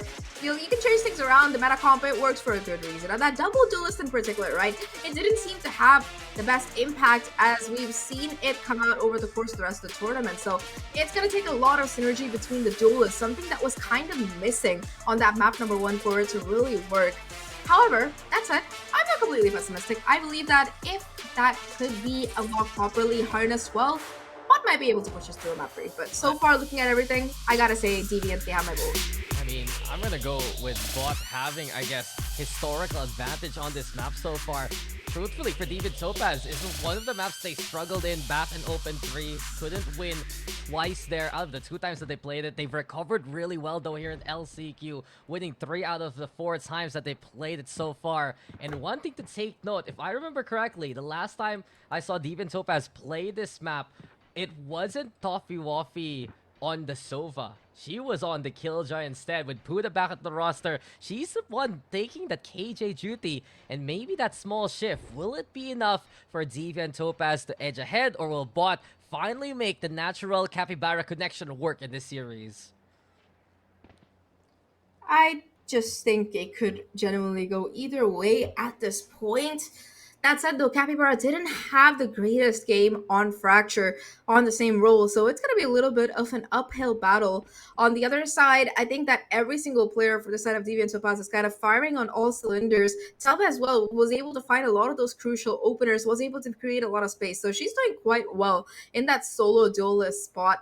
That said, though, I really like Toffee Waffy picking up that initiator role more because she's a player who is very dynamic. She is the IGL after all, so her being on that kind of an agent that lets her find that early information, make calls off of it, a little bit more of active duty, I suppose, than lurking around with the Sentinel, but she's been able to make it work on Fracture excellently. In fact, before this, Toffee Waffy, we used to say you got Toffee Waffy whenever she would clutch something out insanely well on the Killjoy, but it's amazing to see that she's able to translate that skill set into a completely different agent. She's still as much of a menace as ever, if not more so, because she's more on the front lines right now and ready to go into battle. I mean, I believe it's pretty much her second most played agent based on some of the stats we've seen so far running this Sova. So there is that familiarity anyway. In the end, though, since we have this technical pause, we can go back to a little bit of historical story time. And this was one of the maps that Deviant Topaz and then now BOTT, the former point of authority Blossom, did play in. It went 15-13. It went absolutely close, but it was BOTT that actually took that win when they were still known as POA Blossom. So maybe Deviant Topaz, there are a lot of, I'd say, perhaps criteria that they're picking this map for. 1, because they've really improved on it in this LCQ, and 2, perhaps to get a bit of revenge from open number 3. It's a big statement though, Zach, because I believe you touched on it as well. This is one of the most experienced maps BOTT has had in their history all throughout the year, and I really wonder for Deviant Topaz, have they prepared enough to really show what they've improved on here on Ascent? It's a question that needs to be answered as that game starts, because we can talk about the statistics all you like. It still comes down to who's playing better on any given day. And so far, at least Deviant and Topaz, I gotta say, they look a little bit ahead in that particular sweepstakes. They look a bit more calm, a bit more measured. I feel like losing yesterday, the way they did, has kind of gotten to them, but in a good way. It's like they feel extra motivated now, for lack of a better phrase. Yeah, well, BOTT on the other hand, the motivation to pick the defending side first basically is one rooted from them playing against the hero KDA that was on the second stream yesterday, and I was able to get a glimpse of it or two near the tail, and it was just defense would win all the time. BOTT couldn't get it really done in the first half when they were attacking side, but when on the defense, players like, of course, Natural, who's always prepared to go for those kind of clashes. She went online. You also had Bittersweet there really popping off. And I do wonder here for bots, what is up with the agent composition swap, because they played that Sova and that Sky last time around, and it wasn't too shabby against the Hero KD. It was 13-11 anyway. But now that you have Natural and Capybara looking to play that double duelist, and the struggles that we saw from them on Fracture, can it translate to a better conclusion here on Ascent? I mean, it has to. Otherwise, they're kind of looking down the end of the line here. It's do or die on this particular map for this particular team. But they've had some mixed success over the years. Sure, they've had moments of greatness, but more often than not, they just seem to be struggling against the rest of the teams that bring in the game against them. And I think the biggest problem that they have is adapting successfully in the middle to what their opponents are doing. In that previous map as well, we saw Fracture. There were so many rounds that they had an excellent chance of closing it out, but instead, because of how their opponents were playing, they were just left with no recourse, and their reactions as well seemed a little bit slower. So, on a sense, a little bit more familiar ground, arguably, for this particular team. They have to step up their game. And this double duelist, I think it's a high risk, high reward strategy kind of coming in for them. Sure, it could go very badly. It did go very badly, in fact, on that previous map, but ultimately, it is the choice they're making. Perhaps they'll feel a little bit more comfortable on Ascent to try and push it through. But overall, just looking at this so far, Deviant and Topaz, I think that they are in excellent condition for the possible 2-0. I never like to count the team out, and I still feel like BOTT, they have the potential to do it, but going solely by how disjointed the double duelist comp looked on Fracture, it just wasn't able to find that kind of value that it usually does. And if it's a repeat of that case, I can make a case easily for Deviant to be able to take this very convincingly. I mean, I'm just thinking about it right now. And you look at Fracture, of course, it was all about how active Deviant Topaz was on that map, that there were more angles that BOTT had to take care of. And you look into Ascent instead, it's very streamlined. If we see Natural as well as Capybara clear these sites and make their way towards the objective, then that can be enough for BOTT to just actually put that spike down and play in something they're a bit more comfy with. Because we saw in their post plans in that first map, once they got that spike down, everything felt like it was more controlled. The biggest problem for them wasn't even making that space. It was about timing when to put the objective down, just because of the pressure being applied here by Deviant Topaz. It's going to be a problem for the second half though. BOTT right now, they're going to be on the defense, and I wouldn't be surprised to see some aggressive plays from the two duelists, because you know that they want to synergize just to find advantage early on. I just don't know here, Dax, because looking at how that map one went, it's still kind of stuck in my head, like how it didn't.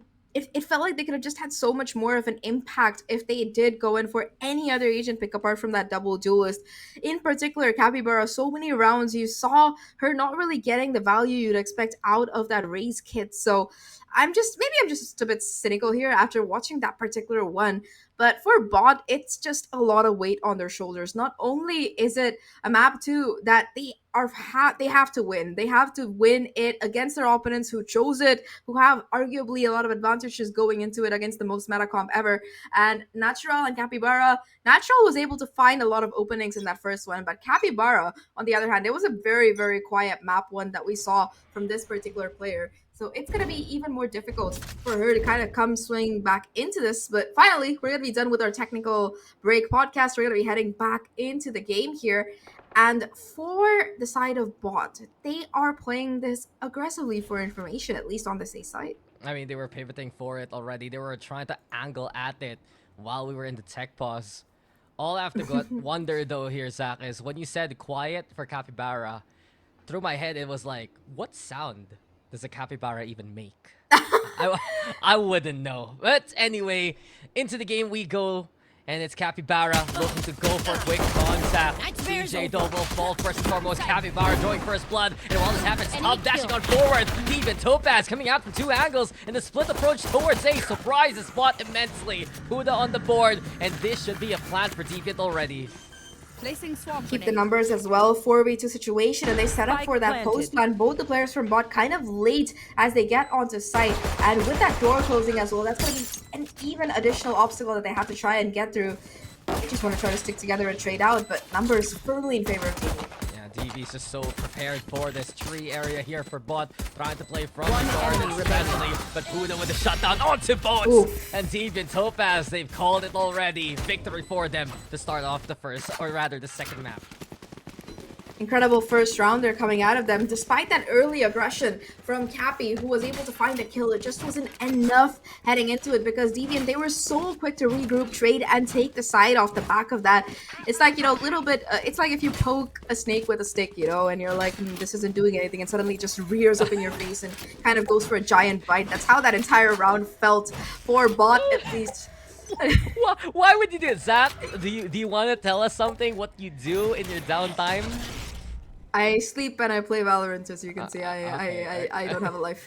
Okay. I thought you were you were one of those Nat Geo documentary hunters or whatnot. Oh hell no! I'm scared of snakes and insects. No. Don't be afraid though, because here comes bots. They go for the aggress and even bringing the fight to them towards spawn. Well done by Capybara coming online in this map. 2 already with a classic, and the spike has been left behind. Eventually though, Buddha thinking about how she's gonna pick up that spike.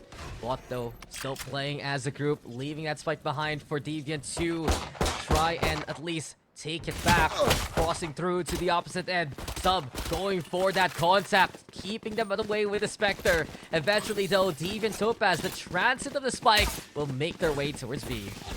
I'm surprised that bot just let that spike go, because in that kind of spawn where it was dropped at the range that they were, they had a pretty even fight even with the classics against the Spectres, but nevertheless they perhaps looked to go for that cross instead, not able to deny it. Now all 3 of them, they're going to be on the flank. At least they were able to pick up 1 Spectre, but the damage, a lot of these players are so low.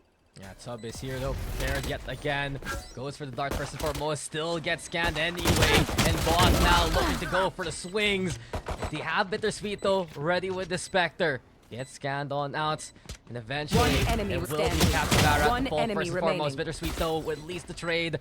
23 HP, very low, will crawl through towards the staircase. But Puda's so prepared anyway. Has the angle, gets the spike and the sight lines. Tap though comes from Bittersweet. Push is there too, but Bittersweet being toyed with here by Puda. Even okay, Puda, we see you. Went threw the gun away and still survives the fight and get the frag. 2-0 here for Deviant Topaz. Puda played that to perfection towards the end, knowing that all she had to do was, you know, make sure that that spike was not even tapped or diffused here, and she does it to perfection. A little bit of play around, does get the kill in the end, but all things considered, right, that was a great round coming in for bot. They take down every single Spectre, forcing Deviant to make sure that this bonus is not really a bonus. In fact, it's going to be a full buy coming in, so we're looking at a rifle versus rifle round here. Toffee Offie, in fact, forced to play with only a Spectre, and despite that, Deviant, they are taking this fight to their opponents. Yeah, I mean, Zap, you called it a bonus, but you know it's also a lie. The invest is there for Deviant Topaz, and it will be Cali to try and bust that back. Eventually, though, the overrun is a reality. Deviant Topaz getting 2 for the troubles. Advantage now as they have that spike put down onto the corner there of the site. Toffee Waffy also looking to get a bit of confirmation with the Owl Drone. Intel provided towards the CT side. We get, though, Angel Slob yet again. Paranoia being thrown at as well. Yuna trying to be prepared for Topaz, but Natural steals a kill away. Puda completely surprised by the speed of the jet. But TV, they'll handle everything else. 3-0, it's just a streak here for Deviant. They convert that. I'm not gonna call it a bonus round because that was basically a full buy, but they convert their buy versus buy round very, very well. In particular, being able to trade out 2 for 1 while they rushed onto site was incredible for them. Exactly what they needed, and their post plants as well. You saw the amount of delay and utility coming in. The drone, the pain shells. It was the drone as well as the molly, smokes, flashes from the KO, everything at the kitchen sink just being thrown at that choke point to deny BOTT the ability to even come in. And just like that, their full buy not going in their way, they're going to be forced to play with just a couple of sheriffs. Sure, they've proven themselves to be capable so far in the past, but it seems like this time around, Deviant, they're not going to be even taking the bait on the aggression, just holding, getting the information, and then playing off the back of it. Oh, that's close. I mean, they're looking for the timing after the scan. Still, though, deep in Topaz, you can feel that they do want to play a bit careful after what they've seen for the past few rounds already. Bittersweet, though, with the find. Yuna answers back. And this is still dangerous for Deep in Topaz because BOTT is so prepared. Oh, no. Capybara going online with these pistols from the Classic to the Sheriff. She hasn't disappointed so far on the Eco State. But Deviants, sure, they're down a man. They still have a chance, though, to try and play from A main. It's 3v4, and you also have Cali hanging back towards B so far. Eventually, someone's gonna need to play the entry. It might be Yuna because of the flash potential. But Bittersweet, Capybara prepared yet again. Also the lurk, courtesy of Natural. Already taking the attention away from Fuda. Cappy on the board again. Toffee does make at least one happen. Showstopper ready. Cali though, surprise, surprise! And it's bots all over the place to find DV where they can get the opportunity.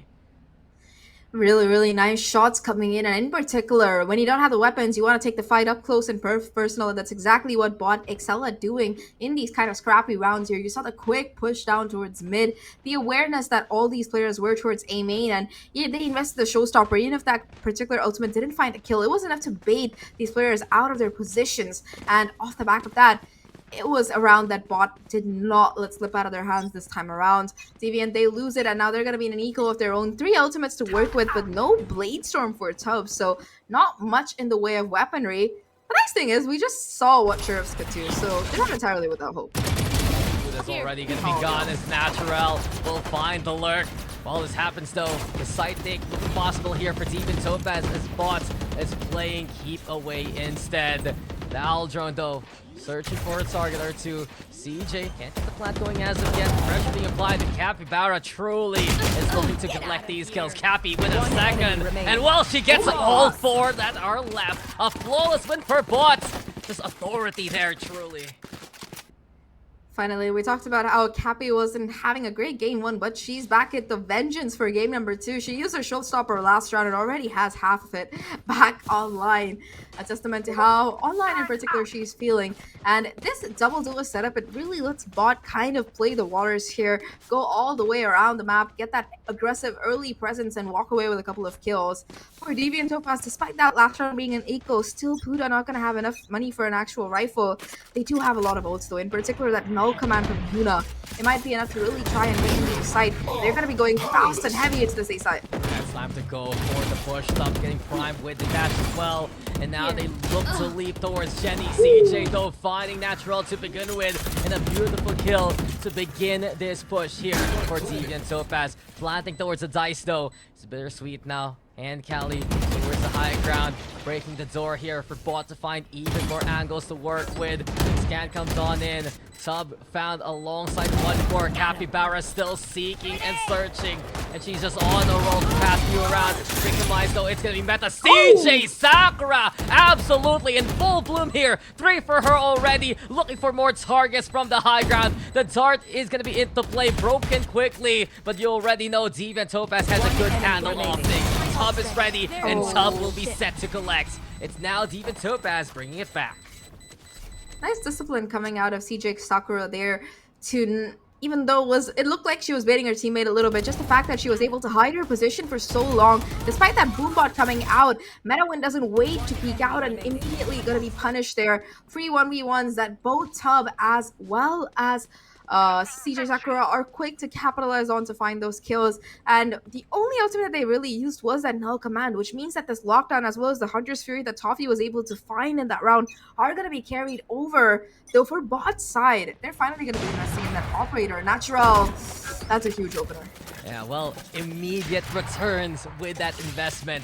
Up finds one, and down goes Tub. She's so critical, though, for the DV attack. We've seen from her make so much space, no matter the situation. And the stack now here from Deviant Topaz, just bumping into one another in the tight corridors here. Towards main instead. They're struggling to find any kind of footing as Natural picks apart another member from afar. Yuna, the next victim. It's DV here, forced basically to play from B main. And with a bit of time to work it, they're trying to cut noise, but you can already see BOTT so prepared. They've oppressed mid with the operator. They're setting up a bit of a crossfire right now, if ever. Met already with the find of Toffee. The scan is there to boot. And overall, unless there's heroics, this is already such a clear-cut round here for BOTT. Paranoid being primed. There's the push right now, but Buddha still wins it anyway. 2v3 though, as it's CJ also opening things up. Seems like this is what I'm asking for. Heroics necessity. And it will be the lockdown 2 to allow the spike to go down. Operator on this retake gonna be a little bit awkward. CJ Sakura does have a reposition available with the From the Shadows and will be quick to use it. It's just gonna be a fake play though, causing a little bit of extra pandemonium. Blade Storm coming out now from Natural to try and make this retake work out. Both players towards this backside, desperately trying to buy enough time. The satchel in to boot. They know exactly where they are, but they have to get these kills and it's just not gonna work out. BOTT looking incredible on that retake, just cornering out the last two players with utility, and that will be them finding their third round. Yeah, nice effort though from Deviant Topaz, the final two members there. A last stand and the lockdown. You could see they had the chance, especially given the time that they had to work with, but they went in, they used the blades just to allow Natural to play the front line with them, and with those extra numbers, there's too much pressure to the cornered members of Deviant Topaz. A little bit too much for them to deal with, and it shows by the end of it. The kind of difficulty that Deviant were under, tagged up heavily by their opponents, not having much to work with in the name of utility. There's just nothing that they could really do. And of course, Natural is going to be holding on to that operator as well. Already we saw the potential that it had in that previous round. Once again, it's just going to be her taking a lot of space off the back of that drone. I mean, Natural has been stellar so far with this operator. Looking yet again for another positional target. And Tub has been sunk here by Natural to begin the round. Yet again, the pressure of the operator is something Deviant Topaz is struggling to find an answer for. They are looking to move though towards main, but without Tub, you know the struggles of the entry is afoot. Toffee Waffy though, ready with the drone also. Paranoia looking to be primed as well. Meta win. It's up to her to go for the stall. But DV is just waiting for any opportunity. The lurk there from Puda though nets nothing so far as BOTT are holding towards main instead. Here comes Natural ringing out the shot. Puda still alive, ready to fight, ready to cause a distraction. But in the end, it will eventually be the A take that DV's been looking for. Suppress is valuable and Yuna finds Bittersweet. It's time though for the showstopper to fly on high, and Capybara collects with multiple explosives, fireworks, and the paint shells. Now it's Meta Win who finds one more, and it's all BOTT here as they tie up the score. 4-4. Really nice patience coming out of Medawin on that side. Of course, huge damage from Capybara to be able to find those 2 kills with the ultimate.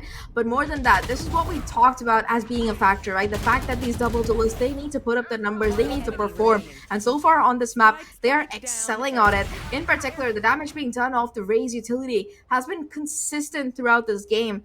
More than that though, just the number of first bloods, right? If you look at how both of these teams are playing, BOTT is so far ahead in that metric. They're able to find these first bloods so often. And even though there are rounds where Deviants are able to bounce back, just them being that consistent with finding those opening frags put that much more pressure on their opponents. Natural with that operator now in these last 2 rounds has found that first pick consistently, and it's still going to be a factor heading into this next one. Timeout gonna be called by Deviant, but they don't have the economy to work with. They only have that Hunter's Fury as well in Toffee Waffy's hand. It's going to be an incredibly difficult round to say the least. Look, BOTT is just making a case to make this double duelist strategy work. And you absolutely hit the point on its head there, Zach. The first blood potential, of course, it's apparent now with Natural, with the operator. But early on, Capybara, right? With the pistols, she didn't disappoint. Picking up the rifles as well. 13 kills. Such a strong recovery from her after her performance in the previous map. So for BOTT right now, if they can keep up this kind of momentum here on the defense, you already know they're going to get more and more map control along the way. Contesto towards mid, the dart being lobbed. Yuna looking for the lineup as well, but Natural's at the ready. And look at the two duelists go yet again. Sharp shots from Capybara and Natural. BOTT is just absolutely on top of things. Indeed. They seem to hold all the cards here in this round already. 2 kills to open up, and whoever remains, they just seem to have nowhere to really go. Puda being caught out by that drone as well. Lucky that there's not an Odin on the other side. Otherwise, that could end very, very badly.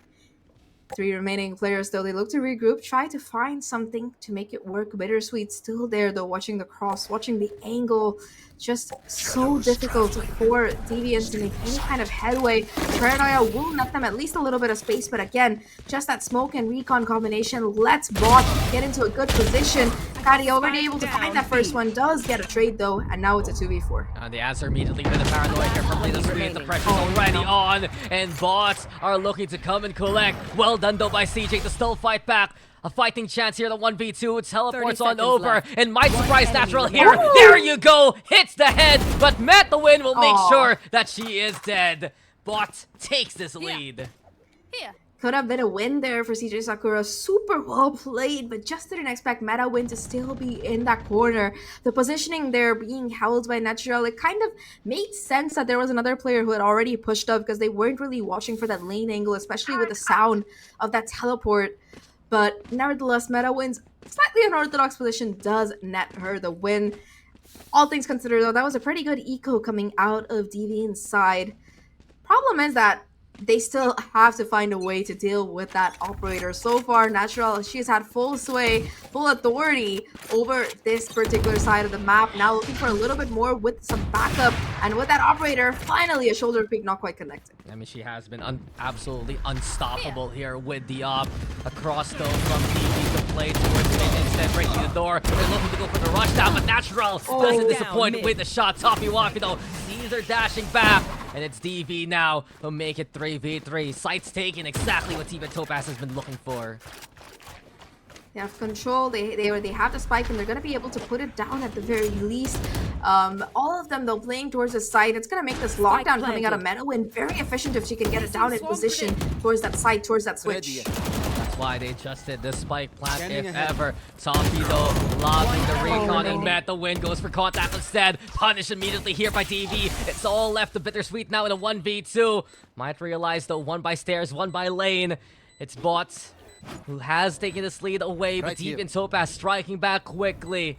Sub ready, Toffee, same case. Smoke is out, and Toffee Waffy's isolated there. Bittersweet! Well, it's looking possible. Lloyd to here for Tub, and Tub will track her down. Deviant Topaz tie it up yet again. Race into the spike side. Really nice start cover there to be able to isolate that fight, but in the end, with that clock ticking, Tub was able to take advantage of that timer to be able to push it forward. 5-5 right now. Still gonna be enough money in the bank for another operator for the side of BOTT, but that said, their economy, it's in a bit of an awkward position for some of the players. Deviant, on the other hand, that's a new surge of life for them. They have the Hunter's Fury and the Null Command ready to go. Yuna, in particular, with that Null Command, has been pivotal in some of these rounds for being able to just steamroll their way onto the site. But the biggest adjustment that we saw really coming out of Deviant in that round was the change of control. You know, a lot of these rounds, they've just been trying to play together. Maybe they have one player on the lurk, but instead of going for that A main or B main, knowing that they have to deal with that operator, they go in for a mid-B pincer instead, and that completely catches Natural off guard. She's able to at least find the kill, sure, but when it's brought down to a 3v3, and Deviant, they have that kind of a post-plan positioning, it's just impossible to really retake it unless you do hit those headshots in time. And in those firefights, Deviant, they just came out on top. It feels like here for Deviant also, they found that opening towards mid. If bot is playing very heavy towards the front of the initial angles of the map, right, then DV can slip their way through those defenses and cause havoc elsewhere. Bot right now, they bring the operator back as Natural will reinvest anyway. She's been strong with it before. She's only been felled in the last round. Also, ultimate's looking close here for bot as well. So they have a lot to work with. Watching out there for what Unit can do with another president into play. We continue on even more so. Flash now. And through the smoke, they will not commit. They're making noise here. And, oh, the timing from Natural!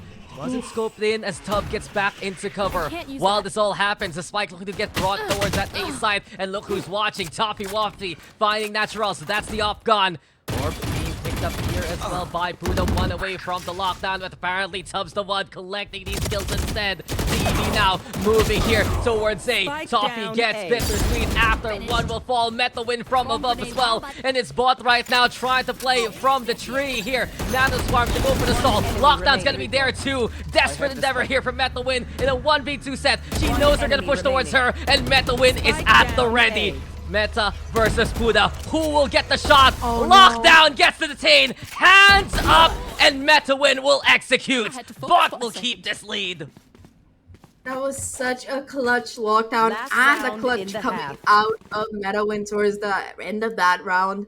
Especially the fact that she was able to use it to isolate those fights, win it out in her favor. And so many times, right, when that lockdown goes down, you just don't realize that it's a timer that's ticking. You have to take it out or get detained. And the choice made here by the side of Deviant to fight, I'm not sure if that was the right call because they had the time. They could have gone back towards main and pushed back into the site.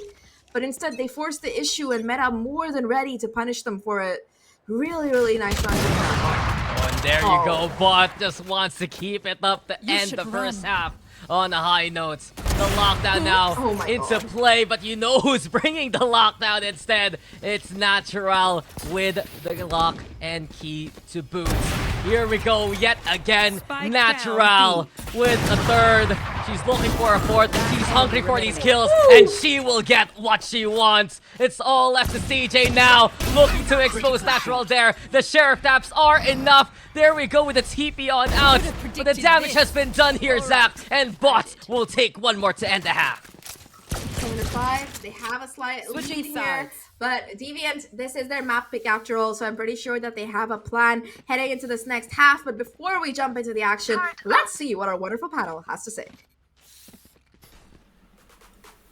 Oh man, the storylines of this day, it just seems like, you know, whatever is happening in Series 1 is the exact same thing that's happening in Series 2. And here we are again with the complete opposite of what happened on Map 1. Although I would say that, like, if that's the case, then, you know, Deviant Topaz still has a bit of a chance to bring it back and really catch up to Bot here.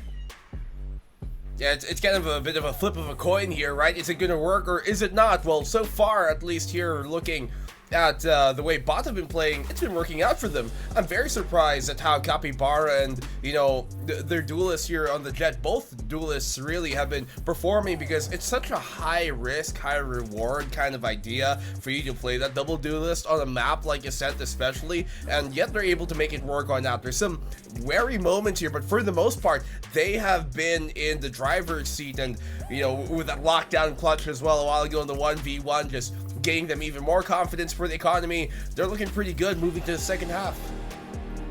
I know, and it seems like, you know, that confidence has potential to continue all the way to this. Again, the same question. Are we going into a map number 3? We're gonna find out if Bot can close this or if Deviant Topaz makes a comeback. So over to you, casters. Well, we're pretty confident right now that Bot are performing to a better level. Can they bring that positivity, though, to move into a decider? We're gonna find out. Come on, Zach. Deviant Topaz took the map pick of Bot away. Would it be poetic if Bot can do the same to keep the series going? I'm certainly sure that they would want to at the very least. However, Deviant, they're gonna be having that side switch coming in a sense. No matter what changes have happened, no matter what comp you're really running, it has historically always been that defender-sided map. So I wouldn't be surprised to see Deviant be able to retake that lead in this particular one if BOTT aren't careful. However, BOTT, they do have that double duelist dynamic that we talked about, and we mentioned what an important factor it could be over the course of the series. So with those duelists firing on all cylinders, it makes sense that BOTT might be able to close it out here, and they're already just running it down towards mid. I mean, it might give them the edge here with a double duelist. Extra bit of entry, especially Turret though, blown to bits. The darts now flying from Sophie Waffy as they retreat towards Boathouse, but they're cornered here. They know it's a last stand, and it will be Natural and Capybara who clear out so well. The dynamic duo of the duelists looking online and ready here for BOTT.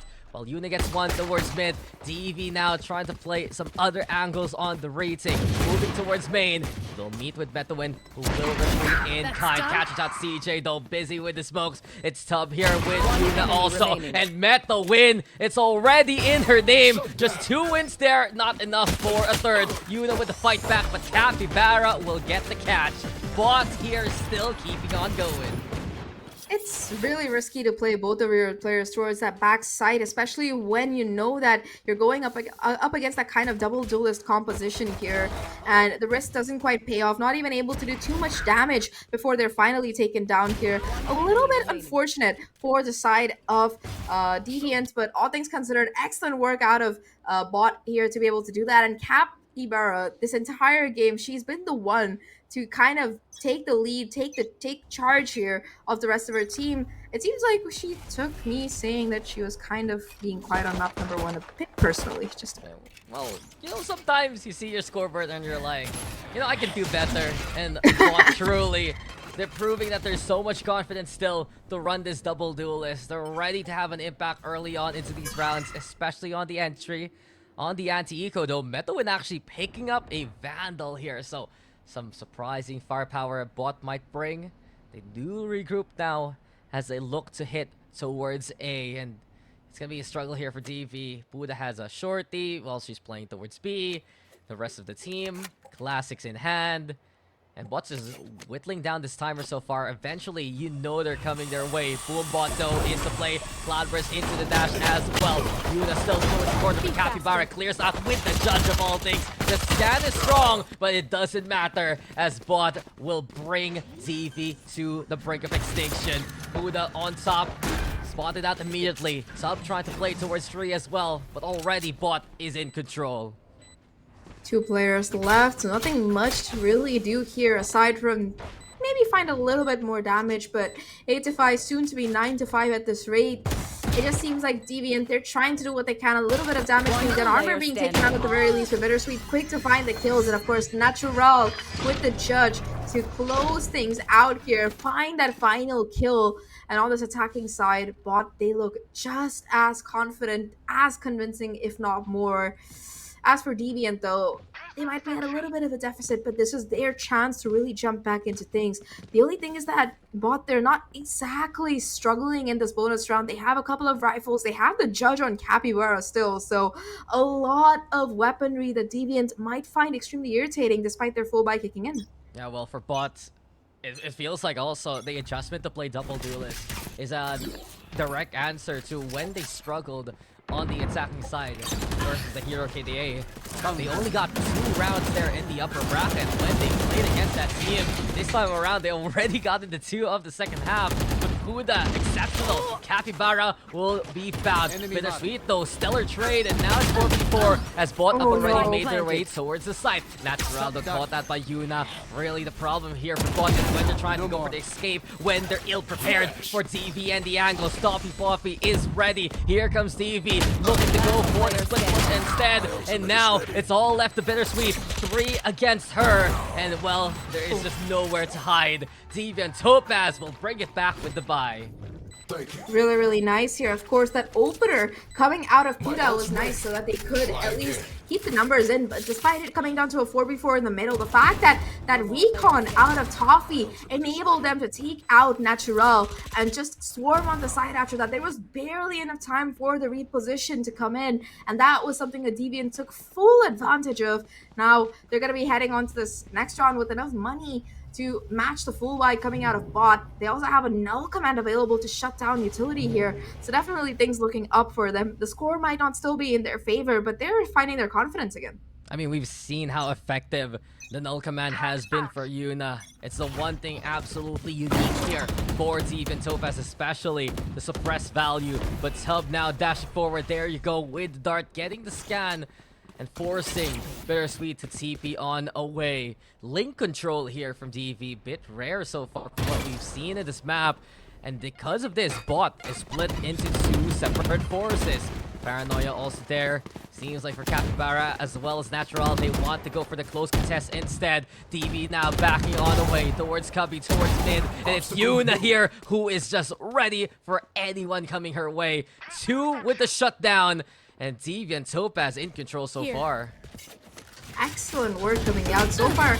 They didn't know that bot. They've been willing to get a little bit antsy, a little bit eager here, and we got there quick for the punish. Meta Window still on the lurk, trying to find a little bit of value, but manages to back away in time to keep herself alive here. In this 2v3, she might be enough to do the damage. Bittersweet now has the information, knows where the last two players are, and will go for a quick rotate over to his A to try and play out this 1v2. I mean, Deviant Topaz is so prepared for this. Puda Tub on the rafters especially.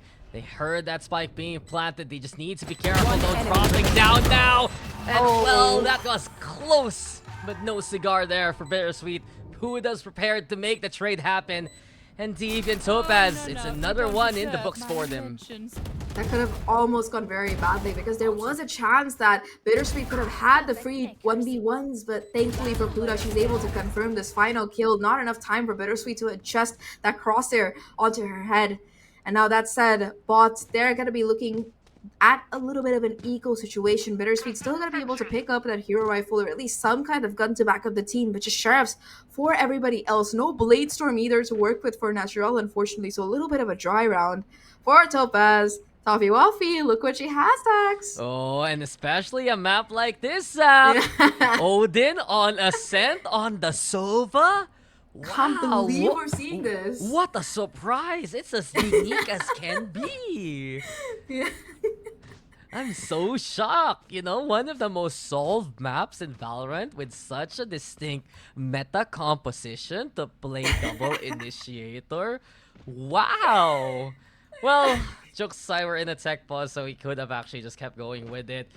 It does seem like, though, for Deviant Topaz, once they got the guns here, Zach, this is where the utility finds more value. Yuna is such a big problem here for bots, whether it's the null command or the 0 point. Any bit of suppressing values here from Deviant Topaz, they just get so much out of it.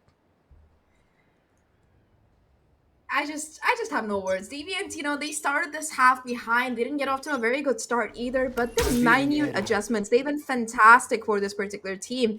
And in particular, what has been paying off the most for them is just this patience/teamwork combination coming in. We talked about the Odin before. Toffee Waffy isn't able to find a little bit of early damage, but still quite a bit of chip being done to Capybara. Natural tries to sneak in, but Pluto with the swing able to catch her off guard, and that's going to be first blood again coming in for Deviant. Say chip, there's the chomp onto one more. And well, bots are lacking a member quickly. Tub here, so willing to be aggressive. And we've seen from Tub, honestly, in her career, it hasn't worked out all the time, but space is always made and risk is rewarded in this instance. 5v3 already. Moving towards Cubby here for bot, but look who's prepared on the other side. CJ's there. Yuna can reinforce as well as we see Tub take the high ground instead towards the window. Paranoia though, absolutely primed and ready. It's such a strong position. Keep an eye out on Capybara, looking to lurk her away over onto the opposite end. But now, the Paranoia is there. Callie finding Yuna. Capybara, that's a crispy shot as well. But CJ finds the target that they need. And Deviant Topaz searches and destroys. We're one away from getting a tight scoreline here. But probably best to play as Really clean round. Sure, they lost a couple of players, but they didn't have to invest any of these ultimates, and that's going to set them up huge heading over into this next round here. Still holding on to that null command. Also, a couple of other ults that have charged up in the meantime. So, a lot that is in favor of Deviant Topaz. Not only have they built up an economy, they also had a lockdown for a possible retake here. Bot on the other side, they have a lockdown of their own, so we might see these come out to try and counter each other, or in general, just play off the back. It's kind of like a game of who's chicken first. You know, you put your lockdown, I put my lockdown. Not using yours, I'm not using mine. So I think the null command might be the difference maker, though. If they can get that spike down and pop it, it might deny that second lockdown from coming in and just let Puda take the side for free. I mean, yeah, honestly, Yuna has been such a big bane to the plans here of bot. You see Capybara, you see Natural. They're always in a, I'd say, desperate scenario, honestly, to find that impact if they're hit by the suppress. And from that point on, everyone from Deviant Topaz has actually stepped on up. Toffee Waffy has netted so many kills in this second half alone compared to her initial performance. Same case for like CJ and everyone else here. Deviant Topaz on this defense looking to be a well-oiled machine. And of course, the main frame of all that is the double initiator utility that they have to just figure out where bot is coming from. Yeah, it just seems like bot, they're kind of struggling. They started off this map very strongly for sure, but the way that Deviant has kind of jumped back into it is just a little bit too much for them to really handle successfully. Now, once again, that one way coming in early on, just denying an additional push presence coming in. That showstopper from Capybara, it might be the ultimate make or break this particular round.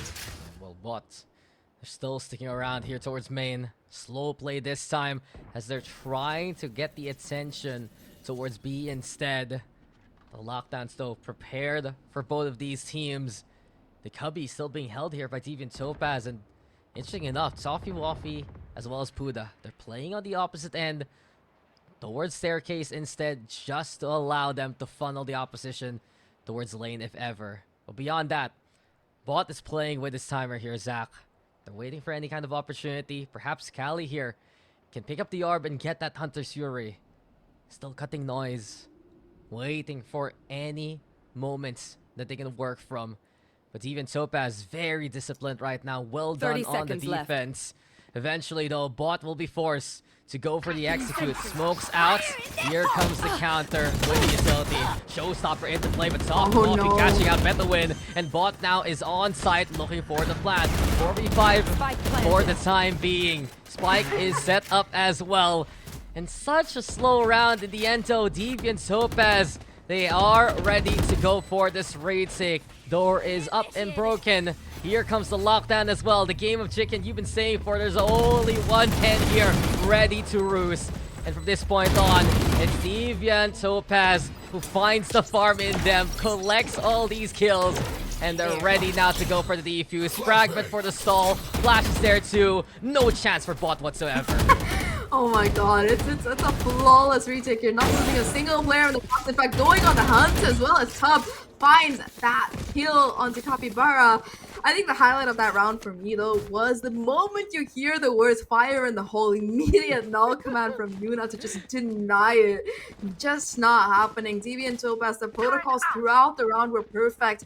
You know, you did see the lurk coming out from Meadowin, almost got Puda off guard, but Toffee Waffy was still hanging around for the backup, and that was the first kill to really come in. After that, the null command just denied bot from really getting any utility on that side, forcing them into such an unenviable position and not letting them put up that lockdown off their own in time. Just such an easy retake to equalize. You should run. And bot can't just afford to hang back like that. They need to be the ones setting the pace and the plays with the double duelist, or else even Topaz, they have more utility to just play the anchor. Angel's gonna be there though, giving space here for the bot, and from that point on, Capybara will come to collect. Well done there with the initial lob, courtesy of the Rays. This is a big chance here for bot to keep this lead in their favor. Already finding 3 so far.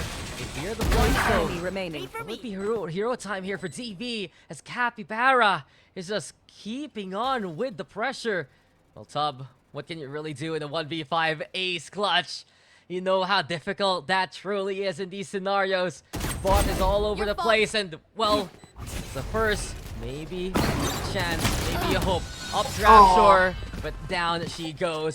4 for Capybara, and a round again for bot to keep this lead. Really nice little set play there to deny these players to escape from the lockdown. They're on site, and I feel surprised that they decided to play on site knowing that MetaWin had that lockdown available. It's just such a dangerous kind of play to really risk it, but they still go for it, and that's the strategy and punish immediately there from BOTT's side. BOTT back in the lead here. First team to hit double digits. It's still going to be economy quite decent though for Deviant. They're going to be able to buy up that operator as well. And we saw how Natural was able to use it to full use in that previous half. Oh no! Ooh, it's Tub's turn. Yeah, Tub gets a bit of revenge from what's happened in the first half. Up is out, and Deviant Topaz is looking to put BOTT on notice. Aldron though realizes there's still the close encounter of the Raze kind. The pain chill's there to keep the push at bay. It's Stevie looking to vie for mid control as well. So already, speed hold looking strong here for Deviant Topaz. BOTT needs to carve a way to move towards A instead. They go for the smoke, and it's gonna be Sakura who finds MetaWin. So patience from her, and it's Deviant Topaz who backs away with the advantage so far. Just so much discipline. Peek, get a kill, fallback. Peek, get a kill, call, fallback. They really don't want to risk it. It's okay if they don't get those multi-frags necessarily. All they want to do is maintain that advantage. And so far, at least, it's been an excellent job coming out of these teams. Impeccable paranoia as well. Capybara, though, able to satchel it and get the kill. The trade is immediate, and now it's a 2v4. Look, nearsighted people can still see, and that's how you do it. In the end, though, it's Deviant Topaz. Same here. 30 Well, seconds left. Huda's so ready for this, and I honestly thought real quick that was her, but Huda's the one who finds that final blow. 10 to 10. We're all tied up, and Deviant Topaz not letting go of this game here, Zach. Not at all. Tub with the operator making a statement of her own. If you can do it, I can do it better. And all things considered here, that paranoia had completely slowed down the push onto that A side, sure. But you did see CJ Sakura go down, but the damage was already done at that point. And now the ultimates, once again, they're starting to stack up here for the side of Deviant. They have that Hunter's Fury ready to go to deny the plant, and for the side of BOTT, they have one of their own. So if they can get that spike down, it's going to be enough utility that they can use to really deny that diffuse from coming in. Ooh, Tub, this is a dangerous game you're playing. Well, it's a dangerous assumption, but no one's playing towards top mid here for BOTT. Instead, Exactly. they're moving towards main. So fortunate here for DV so far. They're getting so much intel with the amount of active map control they're getting towards mid. Because of this, Toffee Waffy's prepared for any peek from B main, and instead, the lurk is gone. And with the Aldron being heard, it might be the signal that BOTT is going A instead. You see the smokes into play. The setup from the Killjoy is there. The showstopper, though, brings in the blow. And it's Capybara who just denies anyone else. Yuna, though, where did that come from? She's ready, she's set, and it's DB who will go ahead.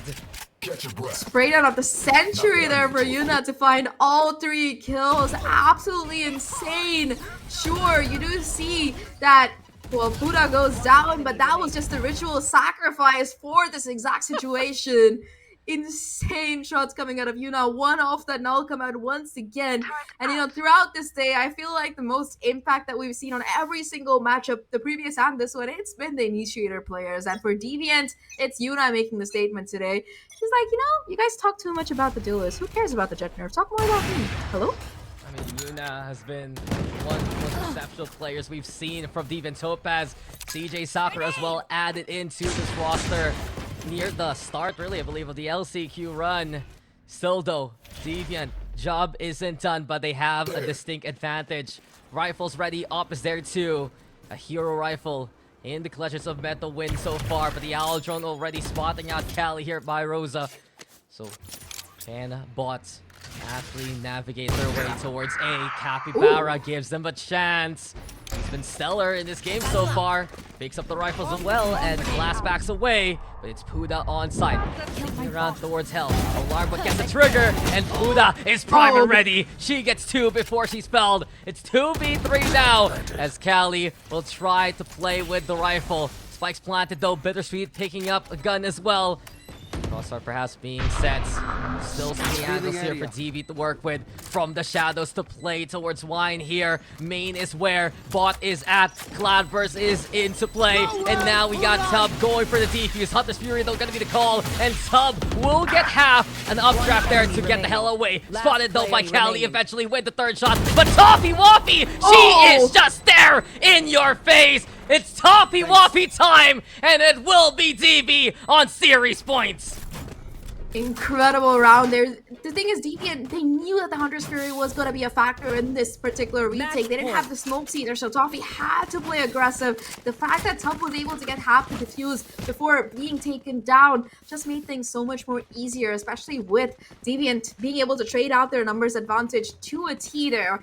Incredible positioning towards the end by Toffee Waffy, and that read, that will bring Deviant only one round away from moving on in this lower bracket. They still hold all the cards, they still have the ultimates, and for BOTT, the only thing that they really have in their favor are these guns. They're gonna have to just win off of firepower to take this to overtime, and that's 2 more rounds that they need. Yeah, and what a run this has been from Deviant Topaz. But unfortunately for BOTT, the struggles that they had versus Hero KDA on the offense, it's happening yet again despite the double duel setup. DV has just shut down BOTT's intention again and again, courtesy of the utility from the likes of Yuna and CJ2. Huda also, of course, big threat on that Killjoy. Here comes Toffee Waffy though. She's not done from the last round, keeping up that momentum. Bittersweet though with the trade at least. Toffee now with the intel. Huda knows exactly where Natural's going, and she is found and outed. Met the window onto the side alongside Callie. They're at least gonna get the plant going, so it's 3v3 for the time being. Spike though planted, and they know they have cornered the opposition. Huda is prime again to be going for those shots. Met the win with a bit of a stand. 3 here for Huda. Make that a quad, and it's over. It's done. It's Deviant Topaz moving on to the next round, eliminating BOTT from the LCQ. You know, Black and Blue mentioned it. Well, he was on the panel. I was willing to hedge my bet to this direction as well, and Deviant, they do it in style, especially in the second map, right? In that second half's beginning, they fell a little bit behind. It was 9-5 at some points, but they were able to completely reset. Once they had their buy coming in, they were absolutely dominant throughout, and once that operator came online, my god, it just seemed like BOTT, they had no chance. Very unfortunate that that first map didn't go in their way because they really needed to win it. Deviant, they continue their winning ways in a sense, and my god, there were so many players on that map who were just incredibly impactful. Well, I just gotta say, welcome back to Food again. Back into the rotation. Just a standing ovation there. She stood up. She was just like, this is over. I got this. And truthfully for Deviant Topaz, this is what we expected from them in the upper bracket. This is a team that made waves in Open 3. You have absolutely incredible players, incredible calls, and what a day it has been today. We'll see Deviant Topaz move on, ladies and gents. Great effort there from BOTT, but they're eliminated here from the LCQ. It's time for us to call it here for the casting side. Let's go over to the panel to break down what happened in that series. Thank you very much to our casters, Dax and Zach. You guys did an awesome job. And who else did an awesome job? It was Deviant Topaz. I had a feeling. I was like, I looked at the scoreline at some point and I was like, oh, this is potentially going to a map 3 here. It looks like a map 3, but nope. Deviant Topaz says, no, we're finishing this right now. Yeah, I mean, we saw some great moments like Toffee Waffy once again stepping up to the plate, and this time around she wasn't the killjoy that we typically see them move her onto on the map like Ascent, but doesn't matter, still on that sky, delivers absolutely, had that clutch there against the opposing Sova, got the job done, and you know, for a bit, BOTT were kind of pulling away. They were building upon that lead, right? They win the pistol, they win the round right after the bonus, and then you're thinking, this might go map number 3, but when it came to the end of things, even a Bugatti needs gas, even a tank needs diesel, and they just seem to have ran out of gas in the end.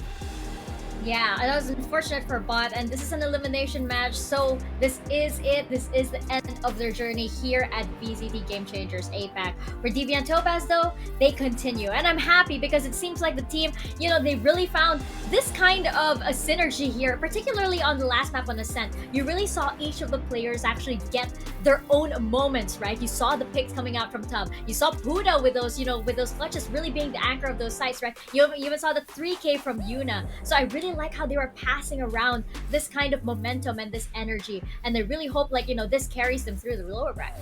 And what a way, right, to announce herself back into this rotation here. Puda swaps on in, the only map she's played, and she absolutely delivers. You saw that clutch here come in for her, and as a Killjoy, it's very important to have that reliability be on the back line, and she certainly delivers time and time on over. Toffee Waffy once again leading by example, of course, but let's sing some praises to a player here on the opposing side, Capybara. She, coming from that Blossom squad in the past, point of authority, she was always one of those players to look out for, and once more, she was a menace here. It's just unfortunate that BOTT weren't able to at least capitalize off of that and take the map win, because it certainly could have. Unfortunately, this will be their final stop.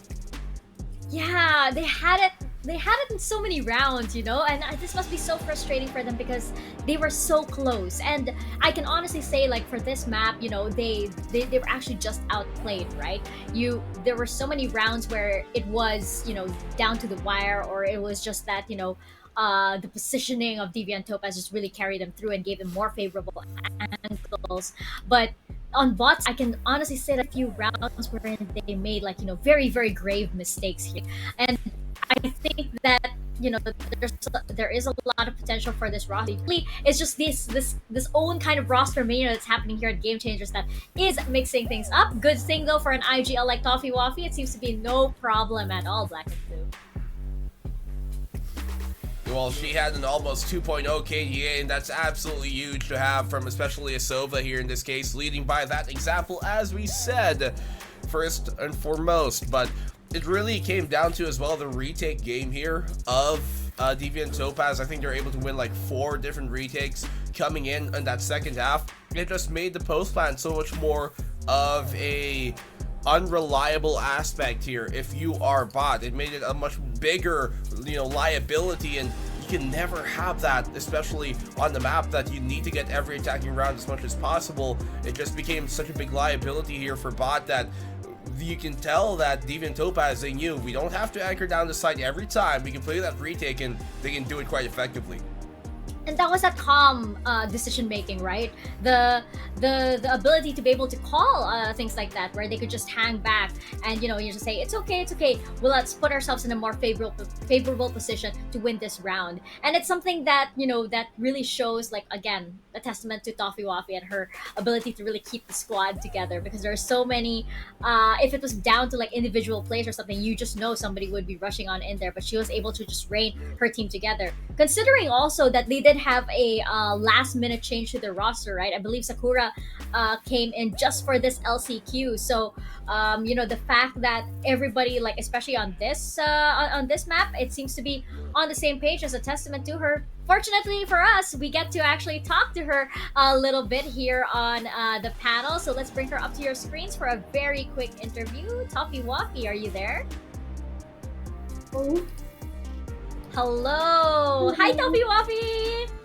Hello. Congratulations to you and the rest of the team. And I mean, like, to you in particular, you were basically MVP. You were top frag, I believe, in both of those maps, and your IGL as well. Can you give us like a sneak peek into how you're able to balance all of these, or does the top frag maybe just come naturally to you? I think for the most of the ideas, I would call like at the start of the round so it doesn't get too messy. And I try to set up like protocols so that it doesn't get too hectic for me to call mid-round game. And after that, I also will like put in players into like how they think the round went and stuff. Okay, hold on. I believe we are technical issues. Are we? Oh. I think I think I can barely hear, but we'll try once more. I do have a question for you though, Toffee Waffy. Typically, we see you on a map like Ascent on the Killjoy. What's the change now with you kind of being pulled back into the initiator role, like in Fracture, you being in the Sova instead of the Killjoy that we've seen you in the past, play on? I think what changed is like I could go with the team more, so I'll be there to like know what's happening and make the right call from then on. Yeah, I think that's the major difference that we were lacking in the previous games. Alright, okay, that makes sense because we really see her fragging out. We can really see you fragging out by being part of that team, being part of the push instead of being in the back line more. So, Mika, any final thoughts? I am so curious. Which team for you do you think is the team that would prove to be the most challenging for you guys? I know you guys managed to go up against Neons. Is it them, or is there another team that you guys are maybe avoiding, or maybe feel threatened by? I think for now it's probably Neons because they have really good basics and I think like the way they play is very reactive and also very adaptive as well. Toffee Waffy, thank you so much for sharing a little bit of what goes on, and of course, congratulations, by the way, for such an amazing performance and for your continued journey here at LCQ. We wish you guys the best of luck. Okay, thank you. I'm so happy that we got to hear from Toffee Waffy, especially since she had such an amazing performance and just a sneak peek of what goes into a little bit of what goes on in Deviant Topaz's strategies. Well, I mean, you heard it from her there first and foremost, right? They're looking at Neon to be one of those teams to watch out for. So, I mean, if they want exact revenge, they're going to have to continue this streak they're on. They've got the good performance here today, but, well, it's a different task up tomorrow. Oh, that is right. They are gonna be up against Nyx Kiyose up next, so that is gonna prove very, very challenging as well. But over there on the upper bracket, I see we do have MLT Esports, and we do have is that not Neons over there proceeding into the upper bracket. Unfortunately, this does mean that we do have to say goodbye to Be My Team and BOTT for today, as they both these were both elimination matches on this stream and our concurrent or our secondary stream. So unfortunately, it is the end of the road for both of these teams, but congratulations to those who still continue their journey here on the LCQ. Well, continuing our journey tomorrow, we still got some of these teams fighting for another chance, fighting for the final slots.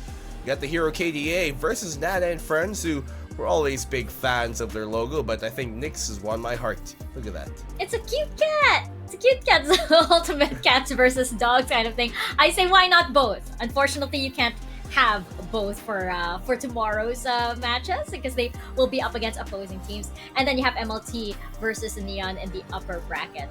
Very exciting matches indeed, and it's really interesting to see our teams also as well put on their LCQ faces, and you're kind of like seeing which teams are shaping up to truly be up to the challenge that is elite in the future. Black and Blue, any final thoughts for today?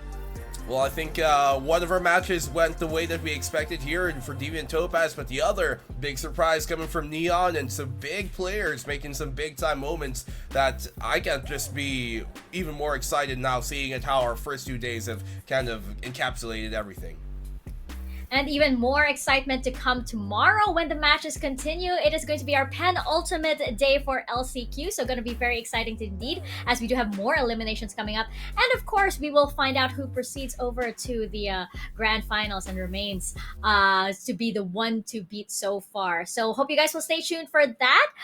We'll see you back here, of course, on the stream. I believe we're going to start a little bit earlier tomorrow, so hopefully we'll catch you there. Until then, I will be signing off, and Black and Blue, on behalf of Black and Blue rather, and myself, we'll see you guys tomorrow.